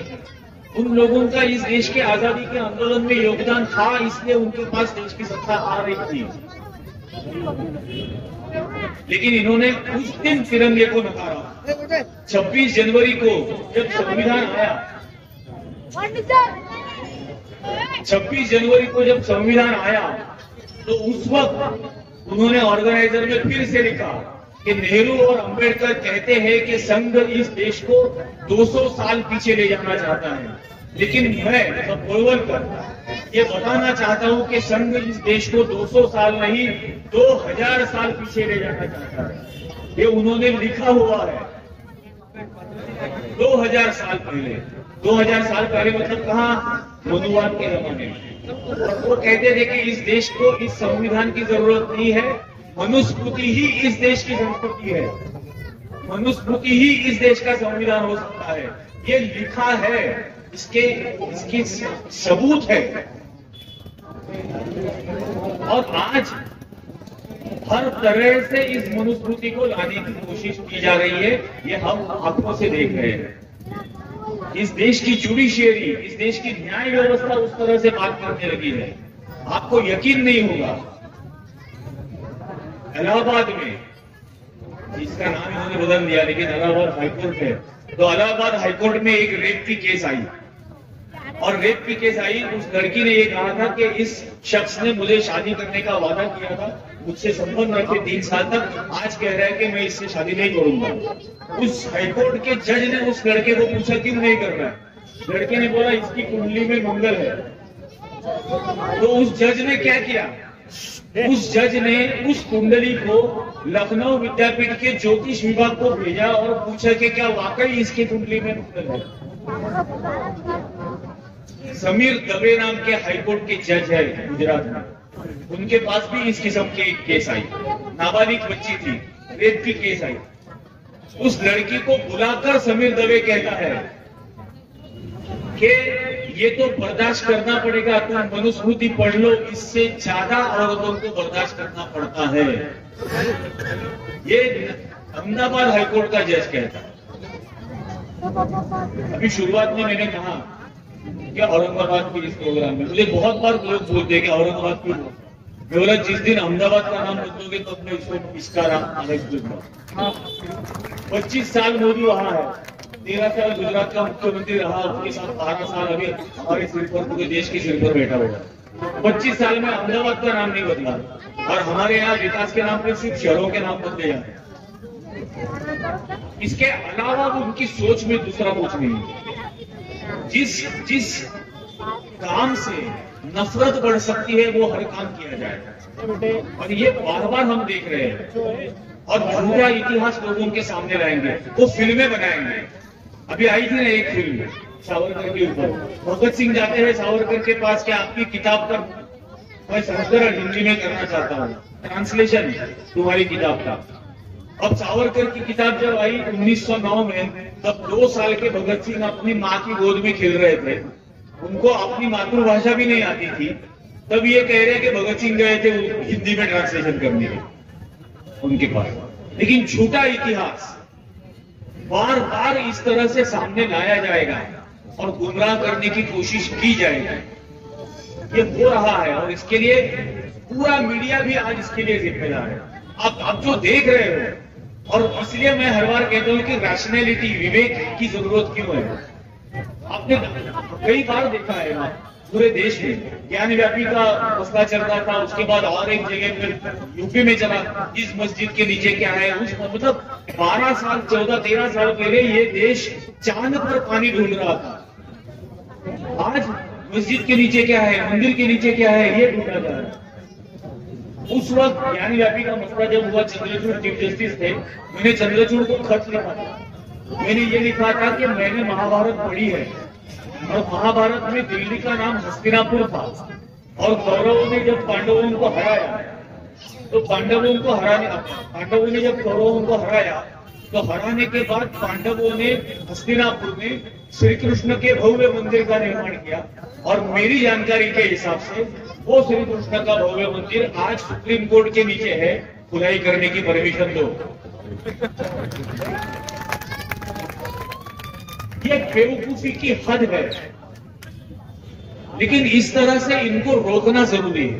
जिनकी जिम्मेदारी है वही इस बात को बढ़ावा दे रहे हैं, और इसलिए इनकी अकाउंटेबिलिटी तय करना भी हमारी जिम्मेदारी है। क्यों, आपको याद होगा मैंने ही वो जज लोया के मर्डर की स्टोरी की थी, जज लोया की हत्या हो गई थी। जो जज लोया सोहराबुद्दीन केस में जज थे, सोहराबुद्दीन एनकाउंटर केस में सोहराबुद्दीन और उसकी बीवी को मार डाला गया था।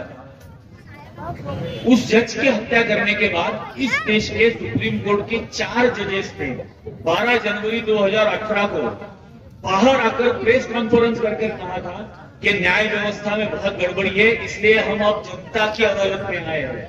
उन्होंने माना था कि जनता की अदालत सर्वोच्च न्यायालय से भी बड़ी है, क्योंकि हमारे संविधान में बाबा साहब आंबेडकर ने हमें जो संविधान दिया है, उसने हमें सार्वभौम बनाया है, इस देश के नागरिक को सार्वभौम बनाया है, और इसलिए जनता की अदालत उससे भी बड़ी है।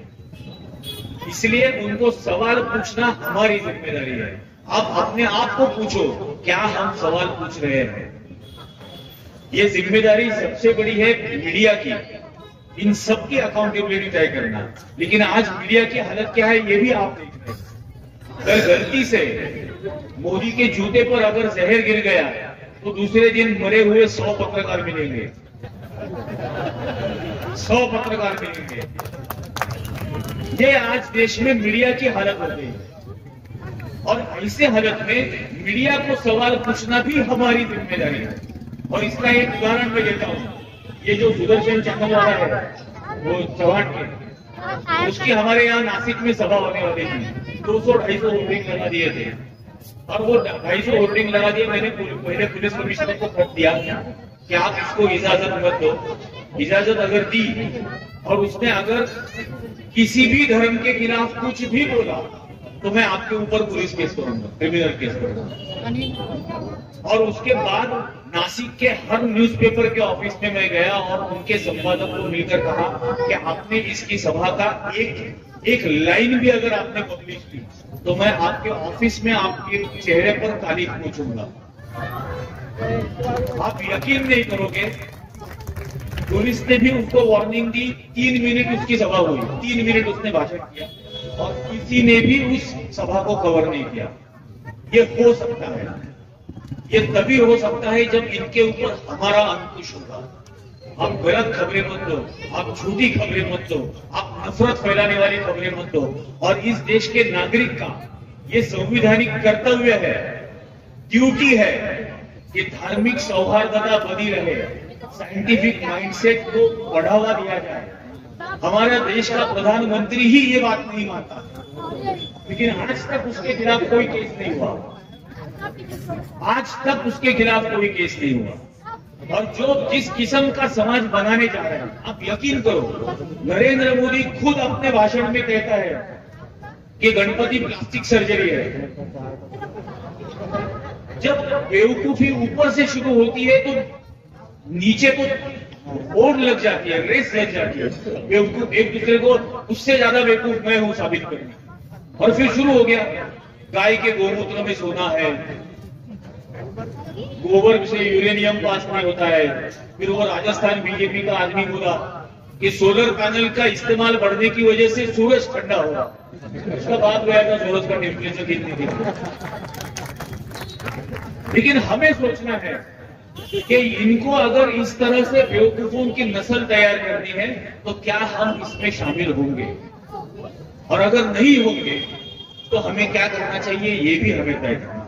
और आज वाकई में वो समय आया, हर चीज फ्रॉम कल्चर टू एग्रीकल्चर, आप हर चीज में देखो, कहीं भी लोगों की बात, कहीं भी लोगों की समस्या ये सामने रखने की कोशिश नहीं हो रही।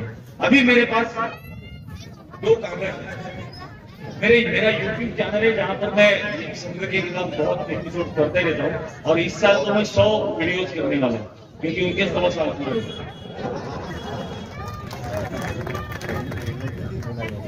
हाँ, तो यूएस में रटगर यूनिवर्सिटी नाम की यूनिवर्सिटी है, उन्होंने एक रिसर्च किया अमेरिका में, और ये रिसर्च किया कि अमेरिका में हिंदुत्व जो आ रहा है उसकी वजह से अमेरिका की संविधान में जो वैल्यूज दी है, इक्वालिटी का होगा या सेक्युलरिज्म का होगा, उसको कितना खतरा है। और वो रिपोर्ट बनाकर उन्होंने यूएस गवर्नमेंट को दिया। उन्होंने यूएस गवर्नमेंट को देने के बाद आरएसएस ने यूएस में लॉबिंग फर्म को हायर किया। वहां पर लॉबिंग करना कानूनी है, यहां पर हम उसको दलाली बोलते हैं। तो आरएसएस की दलाली करने के लिए उन्होंने वहां पर एक एजेंसी को हायर किया। ये उसका सबूत है, राष्ट्रीय स्वयंसेवक संघ की नाम से उन्होंने इस एजेंसी को हायर किया और उस एजेंसी को अभी तक 6 महीने में $3,30,000 का पेमेंट किया, मतलब करीब 3 करोड़ रुपया दिया। अब ये कहां से दिया? इनका तो कोई बैंक अकाउंट नहीं है। 3 करोड़ रुपया यूएस डॉलर में इनके पास आया कहां से? दिया किसने? क्या ये मनी लॉन्ड्रिंग का केस है? अब इसका इन्वेस्टिगेशन यूएस करने वाला है, तो इसका इन्वेस्टिगेशन वहां पर होगा और इसलिए वो यहां पर रजिस्ट्रेशन नहीं करते। इनको रजिस्ट्रेशन क्यों नहीं करना है? क्योंकि उनको कानून के दायरे में नहीं आना। आएंगे तो इनका ऑडिट होगा, आएंगे तो इनकी मेंबरशिप के बारे में उनको जाहिर करनी पड़ेगी। अभी तक जो होते आ रहा है कि गांधी जी की हत्या हो गई, इन्होंने कह दिया नथुराम गोडसे से हमारा कोई संबंध नहीं है। मालेगांव के बम ब्लास्ट हुए, इन्होंने कहा प्रज्ञा सिंह ठाकुर से हमारा कोई संबंध नहीं है।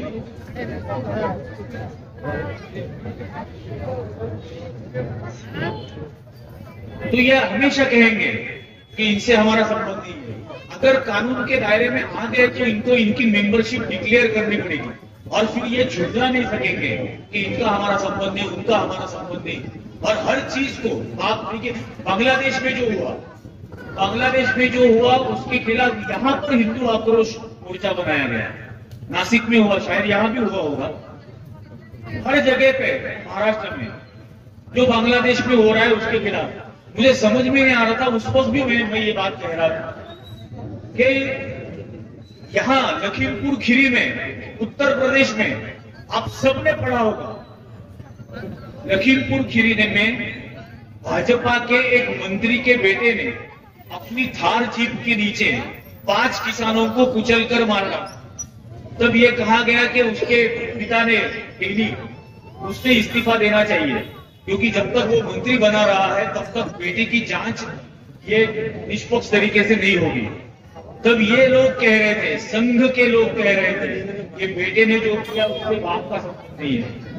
बेटे ने जो किया उससे अगर बाप का संबंध नहीं है तो बांग्लादेश में जो हो रहा है उससे हमारे यहाँ के मुसलमानों का क्या संबंध है? लेकिन नफरत के लिए यहाँ पर उसके लिए मोर्चे निकाले जा रहे हैं। लेकिन ये सवाल पूछना जिस मीडिया की जिम्मेदारी है वो ये नहीं निभा रहा, और अगर वो नहीं निभा रहा तो उससे सवाल करना हमारी जिम्मेदारी। और हमको बार बार ये तय करेंगे कि ये कौन करता है, क्या हम इनकी जिम्मेदारी तय करेंगे, क्या हम जाकर इनको सवाल पूछेंगे। आज हर चीज हो रही है ये, और मैं जानबूझ कर कह रहा हूँ। कई लोग मुझे बोलते हैं तू गोलवलकर को हमेशा पप्पू गोलवलकर क्यों बोलता है। आरएसएस वालों ने मुझे पूछा है, मैं बोलता हूँ मैं पप्पू गोलवलकर ही बोलता हूँ।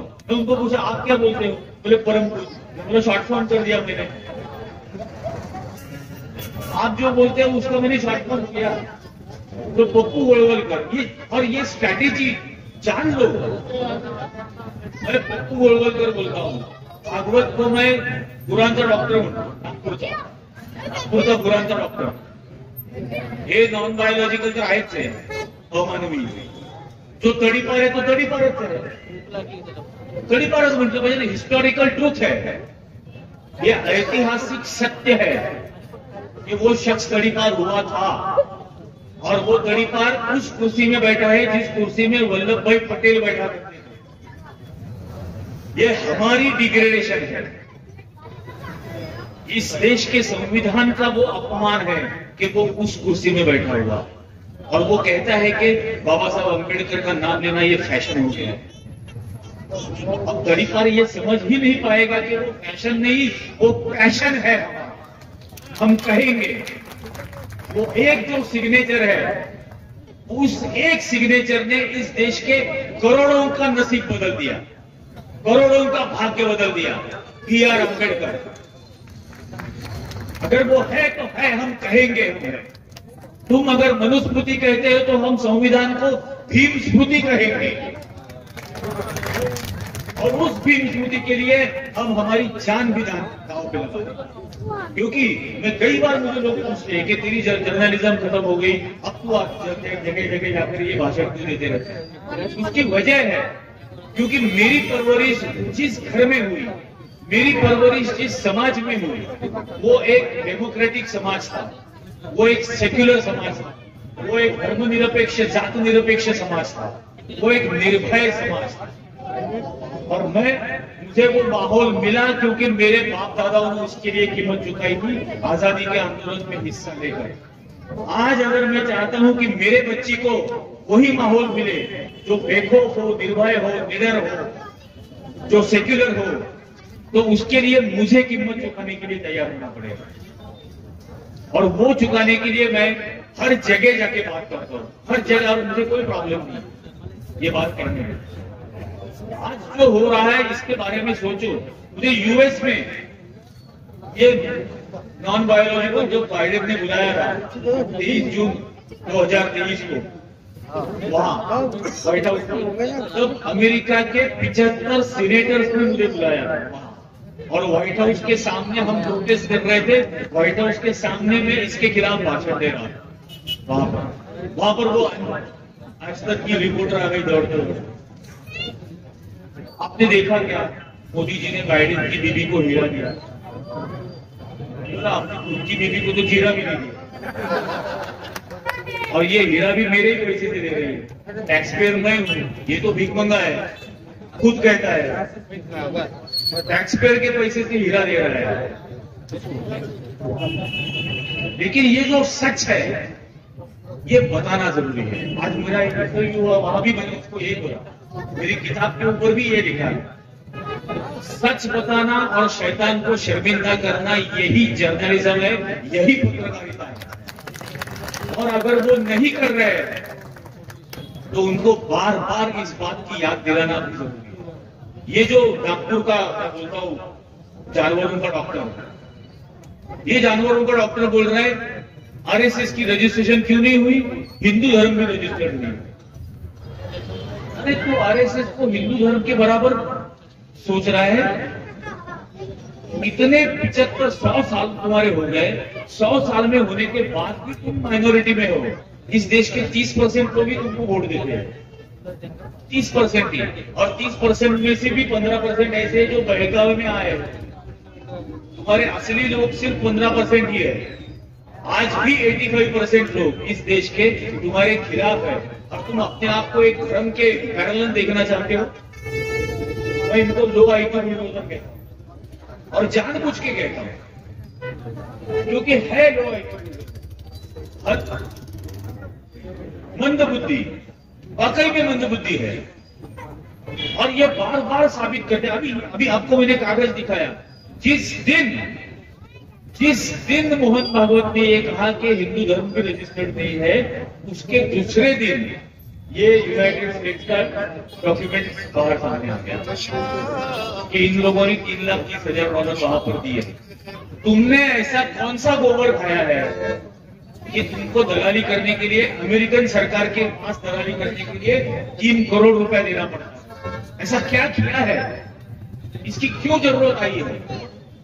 कुछ तो किया है गलत, जिसकी वजह से तुम। और दूसरी बात सबसे महत्वपूर्ण, जिस एजेंसी को इन्होंने वहां पर हायर किया हुआ है दलाली करने के लिए, वही एजेंसी पाकिस्तान की भी एजेंट है, वही एजेंसी। तो पाकिस्तान के लिए जो काम करते हैं वही आरएसएस के लिए काम कर रहे हैं यूनाइटेड स्टेट्स में, अमेरिका में। अब इससे बड़ी मिली भगत और क्या चाहिए? ये बार बार हम देख रहे हैं। बिहार के चुनाव हुए, ये कहां थे? सऊदी अरेबिया में थे। जब पहलगाम का हमला हुआ, पहलगाम का हमला हुआ तो ये सऊदी अरेबिया से वापस आए। गए कहां? पहलगाम नहीं, डायरेक्ट बिहार गए चुनाव में भाषण करने के लिए, और बिहार में जाकर इंग्लिश में भाषण दिया। मतलब वो कहते रॉन्ग नंबर को मिस कॉल दिया, लेकिन वो भी रॉन्ग नंबर को दिया। बिहार में चुनाव का भाषण इंग्लिश में करे, और खत्म कब हुआ? जब लाल किले के पास ब्लास्ट हुआ। ये कहां गए? भूटान। तो ये 2 हमलों के बीच चुनाव हुआ, और इस चुनाव में हमने सभी ने देखा किस तरह से वोट चुराए गए। इसके पहले भी 2 बार कर्नाटक में क्या हुआ हमने देखा हुआ है, महाराष्ट्र में क्या हुआ हम सब आई विटनेस है। महाराष्ट्र के चुनाव किस तरह से। अब मेरा ये बेसिक संवैधानिक अधिकार जो है वो अगर छीना जा रहा है, मेरा संविधान ये कहता है कि मेरे वोट की कीमत और अंबानी के वोट की कीमत एक है। जब मेरे नाम पर और 2 वोटर्स है या और 3 वोटर्स है तो मैं वोट करता हूं तो उसकी वैल्यू 1 है।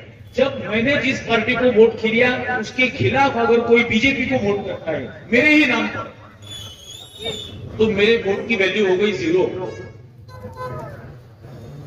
क्योंकि मेरे वोट को उसने काटा है। फिर तीसरा जब वोट करता है मेरे ही नाम पर तो मेरे वोट की वैल्यू माइनस हो गई। और ये हर चुनाव में हो रहा है, हम देख रहे हैं। किस किस के नाम से यहां पर बने, कुत्तों के नाम से भी वहां पर कार्ड बने। बिहार में डॉग बाबू नाम से वोटर कार्ड बना, ये देखा है सबने। इसके कई सारे वीडियोज भी आए, ये फोटोग्राफी वो वायरल हुए। लेकिन इस तरह से अभी चुनाव चोरी हो रहे हैं, और चुनाव चोरी कर सकते हैं इस कॉन्फिडेंस की वजह से इनको अभी आम लोगों की अच्छाई बुराई से कोई लेना देना नहीं। क्योंकि उनको मालूम है कुछ भी लोग कितने भी नाराज हो जाएंगे तो भी ये चुनाव चोरी कर लेंगे। तो ये चोर सरकार है, चाहे महाराष्ट्र में बैठी हो या वहां पर दिल्ली में बैठी हो। इन्होंने ही वादे किए थे ना किसानों को कर्जा माफ करेंगे, अभी क्या बोल रहे हैं? नहीं माफ करेंगे। क्या कर लोगे? कुछ नहीं कर सकेंगे। अभी ये जो एसआईआर हुआ, अब 12 राज्यों में होने वाला है। क्या हम तैयार है इस एसआईआर के लिए? हमारी क्या प्रिपरेशन है? हमारे वो फॉर्म्स लिए जाएंगे, नहीं लिए जाएंगे, रिजेक्ट किए जाएंगे। मुझे कहेंगे रिजेक्ट किए जाएंगे तो नागरिकता साबित करो। अब मैं नागरिकता कैसे साबित करूं? मेरे पिताजी का बर्थ सर्टिफिकेट मेरे पास है ही नहीं, घर में जन्म हुआ था उसका, मैं कहां से उनका बर्थ सर्टिफिकेट लाने वाला हूं दिखाने के लिए? तो ये सवाल हर एक के सामने आएंगे और चुन चुनकर वोट काटे जा रहे हैं इस पूरे एसआईआर की एक्टिविटी में। तो वो महाराष्ट्र में एसआईआर होने के 3 महीने पहले हमको तैयार रहना पड़ेगा कि हम इसको किस तरह से फेस करेंगे। क्या हमारे पास वो इंफ्रास्ट्रक्चर है? क्योंकि ये ज्यादा तैयारी करके आएंगे हर चीज के। और जो लो आईटी बुलडोजर का मैं एग्जांपल दे रहा था, मैंने एक स्टोरी की थी 2016 में किया था, 2016 में अकबर कुंभ नाम से। क्योंकि मैं नासिक से आता हूं तो मुझे हमेशा ये सवाल आता था कि ये कुंभ शुरू कैसे हुआ, किसने शुरू किया? तो वो जो फ्रेंच ट्रैवलर्स आए थे भारत में, चाइनीज ट्रैवलर्स आए थे, तो उनकी किताबें हैं। तो पूरा भारत में 15 साल रहे, 17 साल रहे, तो उनकी किताबें पढ़ी, उसमें फेस्टिवल ऑफ लाइट्स के बारे में लिखा है, दिवाली के बारे में। लेकिन कुंभ के बारे में कहीं भी नहीं लिखा। अगर हर 4 साल बाद कहीं ना कहीं होता है, 3 साल बाद, तो कहीं तो जिक्र आना चाहिए था। तो ये ढूंढते जब मैं रहा था तब मुझे अकबर के 14 फरमान मिले, और उसमें अकबर ने इनको बुलाया महंतों को, और अकबर ने इनको कहा कि हज की तरह हिंदुओं को इकट्ठा करने के लिए कुछ शुरू करो। तब उन्होंने कहा कि ऐसा ऐसा है, हम इस कथा के आधार पर अब कुछ शुरू कर सकते हैं। फिर उन्होंने कहा कि इसका खर्चा कैसे निकालेंगे। तब हर जगह पे, ये चारों जगह पे, इलाहाबाद में, हरिद्वार में, उज्जैन में और नासिक में 2,500 एकड़ जमीन इन्होंने उसको दान दी, और उनको कहा कि 12 साल उस जमीन से जो आपको कमाई होगी उस कमाई से वहां का कुंभ शुरू करो। इलाहाबाद में पहले कुंभ के लिए अकबर को बुलाया गया, और अकबर ने उस कुंभ का उद्घाटन करने के लिए उस वक्त नदी गंगा में स्नान किया। इसलिए पहले स्नान को शाही स्नान कहा जाता है, क्योंकि बादशाह ने स्नान किया। अब ये जब मैंने पूरे सबूतों के साथ सामने आया, हमारे मुख्यमंत्री आए नासिक में उन्होंने कुंभ के लिए मीटिंग लिया, और उन्होंने कहा कि अभी नासिक के कुंभ में शाही स्नान नहीं, अमृत स्नान करें। अब इतिहास को आपकी आइडियोलॉजी से नहीं बदल सकते। इतिहास है जिसके सबूत है, और उन सबूतों के आधार पर हम बोल रहे हैं हर चीज में। मैं जो प्रोपेगेंडा मूवीज की बात कर रहा था, केरला स्टोरी आई थी, केरला स्टोरी नाम की फिल्म जब आई तो मैंने पेशवा स्टोरी नाम का वीडियो बनाया था कि रियल हिस्ट्री क्या है। ये बप्पू गोलवलकर ने गुजरात में अहमदाबाद यूनिवर्सिटी में भाषण दिया था 1960, और वो पूरा भाषण उन्हीं के पेपर में, ऑर्गेनाइजर में उन्होंने पब्लिश किया। उस भाषण में उन्होंने कहा था कि केरला की नस्ल में सुधार लाने के लिए, मानवीय नस्ल में सुधार लाने के लिए एक प्रयोग किया गया कि नंबूदिरी ब्राह्मणों को केरला में जाकर उनको वहां पर बसाया गया, और वहां कानून बनाया गया। क्या कानून बनाया गया कि शूद्र, वैश्य और क्षत्रिय, इन तीनों वर्णों की हर लड़की का पहला बच्चा ये नंबूदिरी ब्राह्मण से ही जन्म लेगा, उसके बाद वो अपने पति के साथ रह सकती है। और ये मानवीय नस्ल में सुधार लाने का एक अभिनव प्रयोग है। मतलब जो सरासर बेशर्मी है, सरासर व्यभिचार जो है, उसको ये अभिनव प्रयोग कह रहे हैं उसको। और ये जो विकृति है, ये जो ब्राह्मण्यवाद है, ये इनको हिंदू राष्ट्र वगैरह नहीं बनाना है, इनको ब्राह्मण राष्ट्र बनाना। और इस ब्राह्मण्यवाद के नीचे हर एक को दबा कर रखना। क्योंकि हिंदू राष्ट्र अगर होगा तो आपकी ही राष्ट्रपति है, इनकी पार्टी की राष्ट्रपति है, लेकिन इस राष्ट्रपति को राम मंदिर के प्राण प्रतिष्ठा समारोह में नहीं बुलाया जाता, क्योंकि वो आदिवासी है, वो विधवा है, वो महिला है। उसको कैसे बुलाएंगे? इसको इनके अगल बगल में कैसे बैठने देंगे? योगी आदित्यनाथ जब मुख्यमंत्री बनता है तो अखिलेश यादव का घर उसमें जब रहने जाता है तो उसका शुद्धिकरण किया जाता है। जैसे अखिलेश की रहने की वजह से वो नापाक हो गया था, तो उसको पवित्र करने के लिए ये वहां पर इस तरह से करेंगे। और ये हर बार होता है, इसलिए इनकी बातों का जवाब ये लॉजिकली देना चाहिए, तर्क से देना चाहिए। हमारे यहाँ पर एक प्राण प्रतिष्ठा के पहले वो कर रहे थे ना, अक्षरा वाटो, तो मैं जहां रहता हूँ नासिक में, वहां पर भी आए थे। तो मैंने उनको रोका कि हमारे बिल्डिंग में नहीं आने का। बोले क्यों नहीं आने का? बोले क्या लिखा है? बोले अक्षरा। ये क्या होता है? बोले ये देखो चावल। बोले इसको अक्षरता कहते हैं, तुमने अक्षरता लिखा है, जो लिखा है वो लेके आओ। फिर बोले ऐसे कैसे कर रहे हो? नासिक का रामायण में कितना महत्व है? मैं बोला हाँ, बहुत बड़ा महत्व है। भारत का पहला अपहरण नासिक में हुआ था, इससे बड़ा क्या चाहिए? अब बात निकली है तो बताओ अपहरण कैसे हुआ? क्योंकि वो लक्ष्मण रेखा खींची गई थी, अगर कोई उसे लांघ कर आएगा तो जल जाएगा। फिर रावण क्यों नहीं जला? तो बोले नहीं, सीता ही उसे लांघ कर बाहर। बोले क्यों गई? बोले उसको भिक्षा देने के लिए गए रावण। अरे उसको भिक्षा देने की क्या जरूरत थी? उसकी पूरी लंका सोने की थी। बोले नहीं, वो साधु के वेश में आया। तो मैं बोला फिर अरे रावण की रामायण की पहली सीख ये है कि साधु के वेश में आने वालों से सावध रहो, सतर्क रहो, तो तुम्हारी लड़कियां औरत छिपकर भगा कर लेके जाएंगे। ये पहली सीख है। और इसलिए राम ने रावण जलाना शुरू किया ताकि लोगों को ध्यान में रहे कि किससे बच के रहना है। आज वही तुमको गुमराह कर रहे हैं और तुम होते जा रहे हो। लेकिन इस तरह से क्या हम रोकेंगे? क्या हम हमारे सोच के हिसाब से, संविधान की सोच के हिसाब से नई नस्लों को हम ट्रेन करेंगे या नहीं करेंगे? ये जो पूरी नफरत भरी सोच है, इस आजादी के आंदोलन ने, इस संविधान ने जो वैल्यूज, जो मूल्य हमको दिए, चाहे वो लोकतंत्र हो, चाहे वो सेक्युलरिज्म हो, चाहे वो सत्य हो, चाहे वो अहिंसा हो, चाहे वो इक्वालिटी हो, चाहे वो जस्टिस हो, चाहे वो सोशल जस्टिस हो, ये जो सारे मूल्य हमको संविधान से मिले, आजादी के आंदोलन से मिले, इसके खिलाफ इन लोगों के पास कुछ नहीं, इसलिए उन्होंने नफरत का नैरेटिव लाया हुआ। लेकिन एक बात है जो मैं हमेशा कहता हूं, hatred has an expiry date. नफरत की मौत तय है। हम दवा लेने जाते हैं या कुछ भी चीज खरीदते हैं तो उसके ऊपर एक एक्सपायरी डेट लिखी होती है, तो नफरत की भी एक्सपायरी डेट तय है। ये कहां तक करेंगे? और ये नफरत का मॉडल क्या है वो भी बताऊंगा। मैं गुजरात में रहा था 6 महीने, रफीक कुरैशी नाम से, और मैं गाय भैंस का जर्नलिस्ट वहां पर गया था। राजस्थान से गाय भैंस खरीदकर गुजरात में लाकर बेचने का, और रास्ते में किस तरह से, मराठी में उसको खंडनी कहते हैं, हिंदी में क्या कहते हैं मुझे पता नहीं, लेकिन एक्सटॉर्शन किया जाता है। वो किस तरह से करते हैं? मुझे 8-9 बार ट्रक से खींच के मारा, सबसे पहले वो पैर में मारते हैं ताकि भाग न जाए। तो बहुत मारा, फिर पैसे दिए, फिर पैसे देने के बाद उनके नेता के पास लेके गए। लेके जाने के बाद वो मुझे बोलता है कि हमको डर फैलाने में बहुत टाइम लग गया, अभी पैसा नहीं पड़ता, बढ़ियाना पड़ता।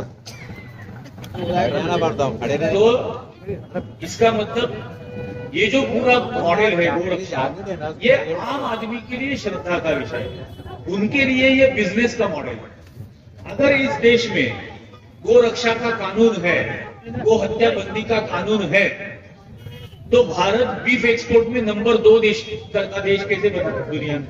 आपके यहाँ तो काटना ही गैर कानूनी है, फिर एक्सपोर्ट 2 नंबर पे कैसे पहुंचे? और ये बिजनेस कौन चलाता है ये भी आप देख सकते हैं। 72% तो जैन है बीफ एक्सपोर्ट करने वाले।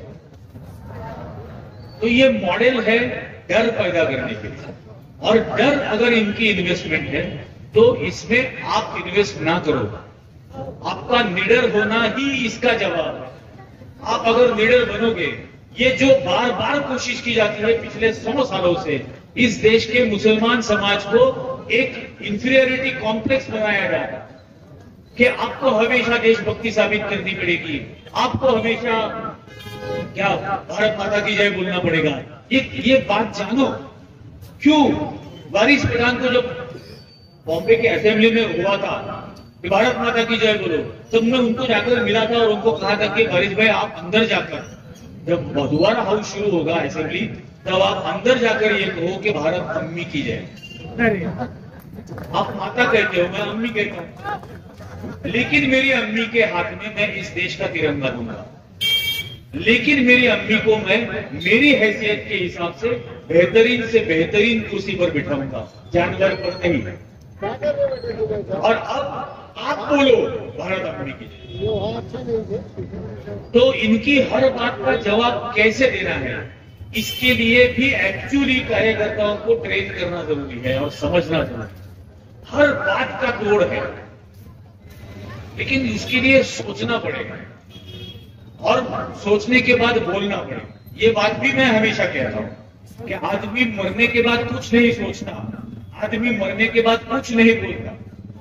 कुछ नहीं सोचने पर या कुछ नहीं बोलने पर आदमी मर ही जाता है। और अगर इस तरह जिंदा लाश की तरह नहीं रहना है तो सोचना पड़ेगा और बोलना पड़ेगा। ये अगर हम कर पाएंगे तभी इन जड़ों को हम खत्म कर पाएंगे। आज इस मौके पर आपने मुझे बुलाया, आप लोगों ने ये सारी बातें सुनी, इसलिए मैं आप सभी का बहुत बहुत आभारी हूं। जय हिंद, जय भीम, जय महाराष्ट्र। बिस्मिल्लाहिर्रहमानिर्रहीम। सभी महामानवों को मैं खिराज अकीदत पेश करता हूँ। आज के इस प्रोग्राम की रूह रवा मालेगांव बम ब्लास्ट से लेके लोया जज के मर्डर तक और बीफ की आड़ में होने वाले गोरख धंधों से लेके एनआरसी, सीए जैसे हर मसले मसाइल पर आरएसएस के भाजपा के चड्डी गैंग की बैंड बजाने का काम जो बड़ी ताकत से करता है, ऐसा कलम का शक्तिमान निरंजन टकले साहब आरएसएस को खुली चुनौती देने का और उनके दफ्तर पे मोर्चा निकालने की जुर्रत दिखाने वाली वंचित की क़यादत आली जनाब प्रकाश अंबेडकर साहब और उस मोर्चे की क़यादत करने वाले सुजात अंबेडकर साहब के जुर्रत को मैं सलाम करता हूं। और मंच पर बैठे हुए तमाम मौजूद मेहमानों की माफी चाहता हूं कि वक्त की कमी है। बार बार मुझे जावेद कुरैशी साहब बोल रहे थे, साहब 15 मिनट रह गए जी, 12 मिनट रह गए, 10 मिनट रह गए। भला जावेद भाई फिक्र नको करो, चट्टी वालों का बैंड बजाने को 2 मिनट ही काफी है, ज्यादा वक्त नहीं लगता।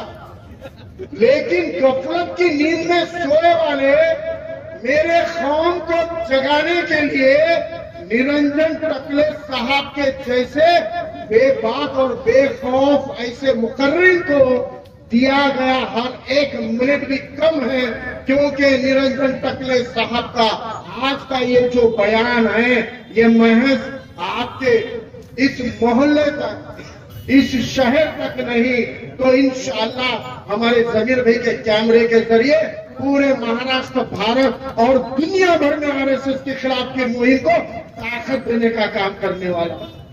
इसलिए निरंजन टकले साहब को मैं तहे दिल से शुक्रिया अदा करता हूं। आली जनाब प्रकाश अंबेडकर साहब वंचित बहुजन आघाड़ी की तरफ से टकले साहब आपका मैं बहुत बहुत शुक्रिया अदा करता हूं कि आपने कोई भी बरस किए बगैर, कोई भी भेदभाव किए बगैर हमारी दावत के ऊपर वंचित बहुजन आघाड़ी के मंच से मेरी सोई हुई कौम को जगाने के लिए आप इस मंच पर आए, मैं आपका तहे दिल से शुक्रिया अदा करता हूं।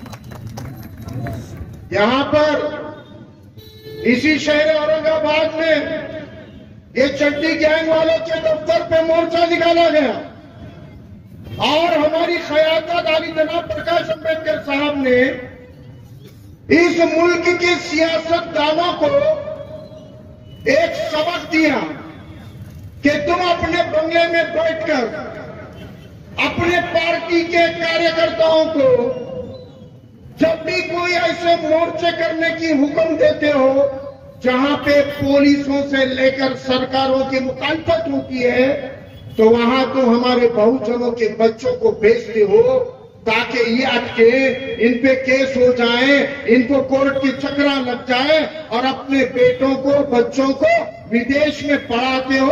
आली जनाब प्रकाश अंबेडकर साहब ने लंदन में पढ़े हुए अपने बेटे सुजात अंबेडकर को आरएसएस के मोर्चे की क़यादत करने के लिए औरंगाबाद के सड़कों पर भेजा, जहां पर 6,000-7,000 पुलिस, जितने हमारे मोर्चे में हमने कार्यकर्ताओं को मदऊ नहीं किया, उससे ज्यादा तो पुलिस वाले मोर्चे में आ गए। निरंजन भाई, मैं बाला साहब को बोला, साहब इनके हाथों में अपने वंचित के झंडे दे तो मोर्चा जुलूस निकाल दे,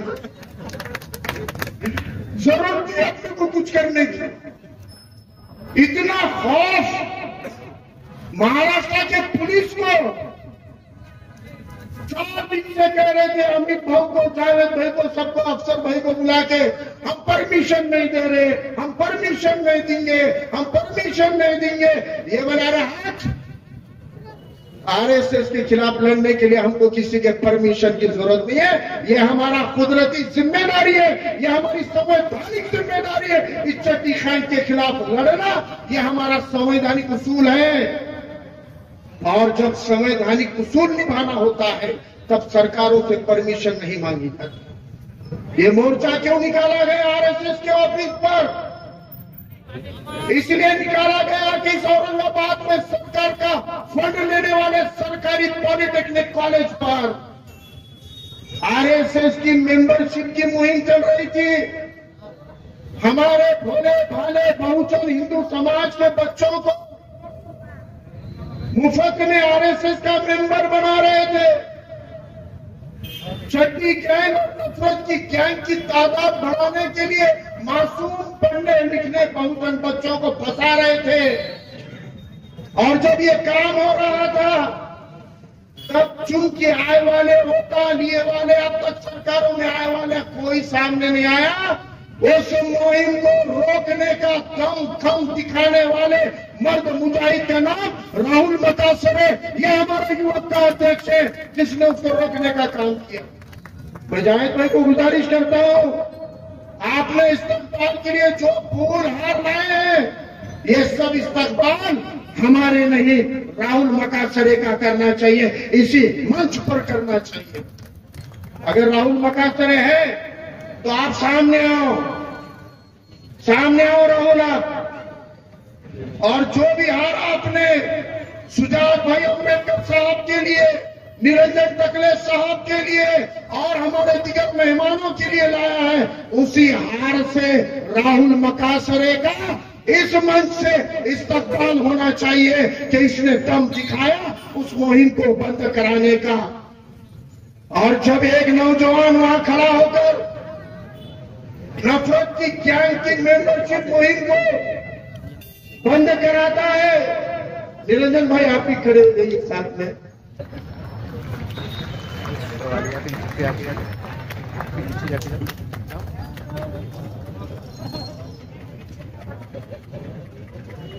बस।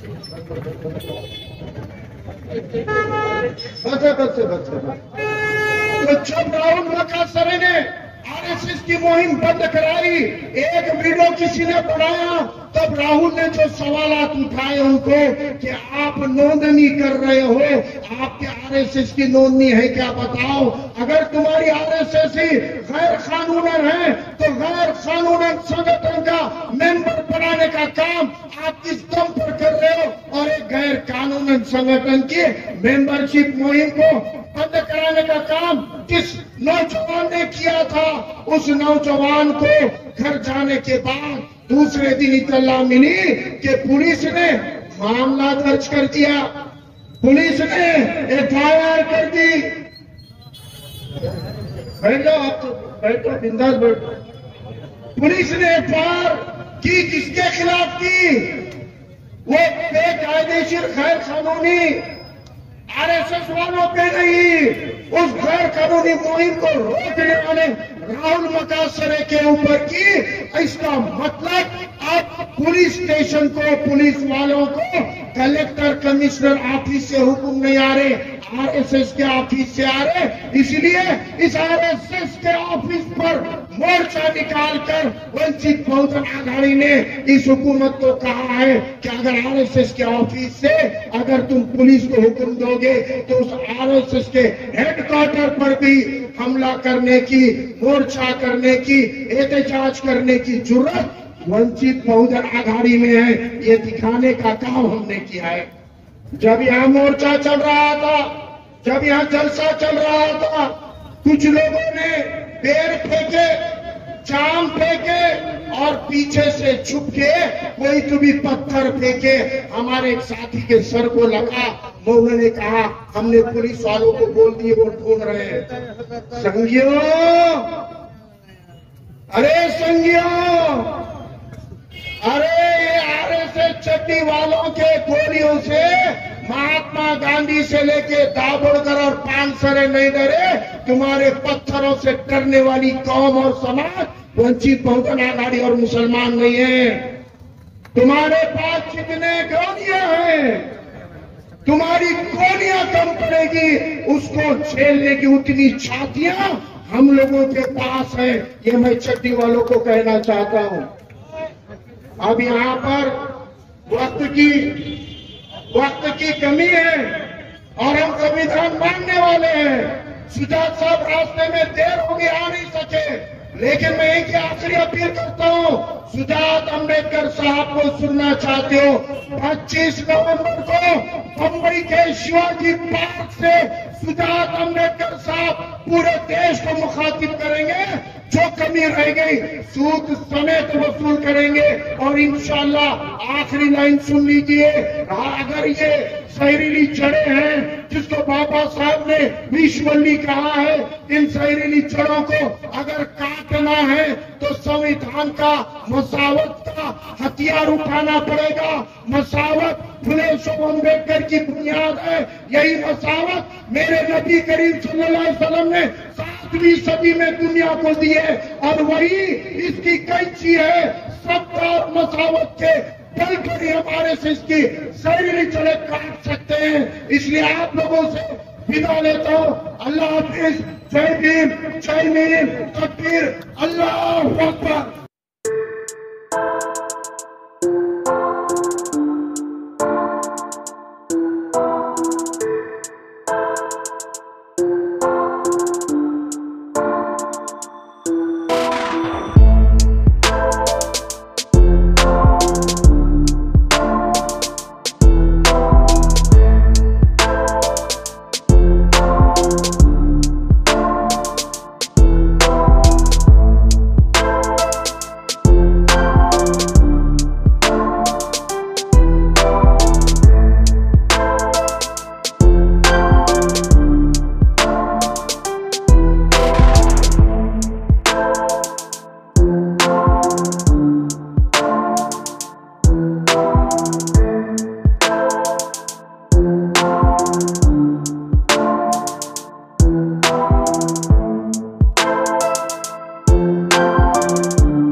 मेंबरशिप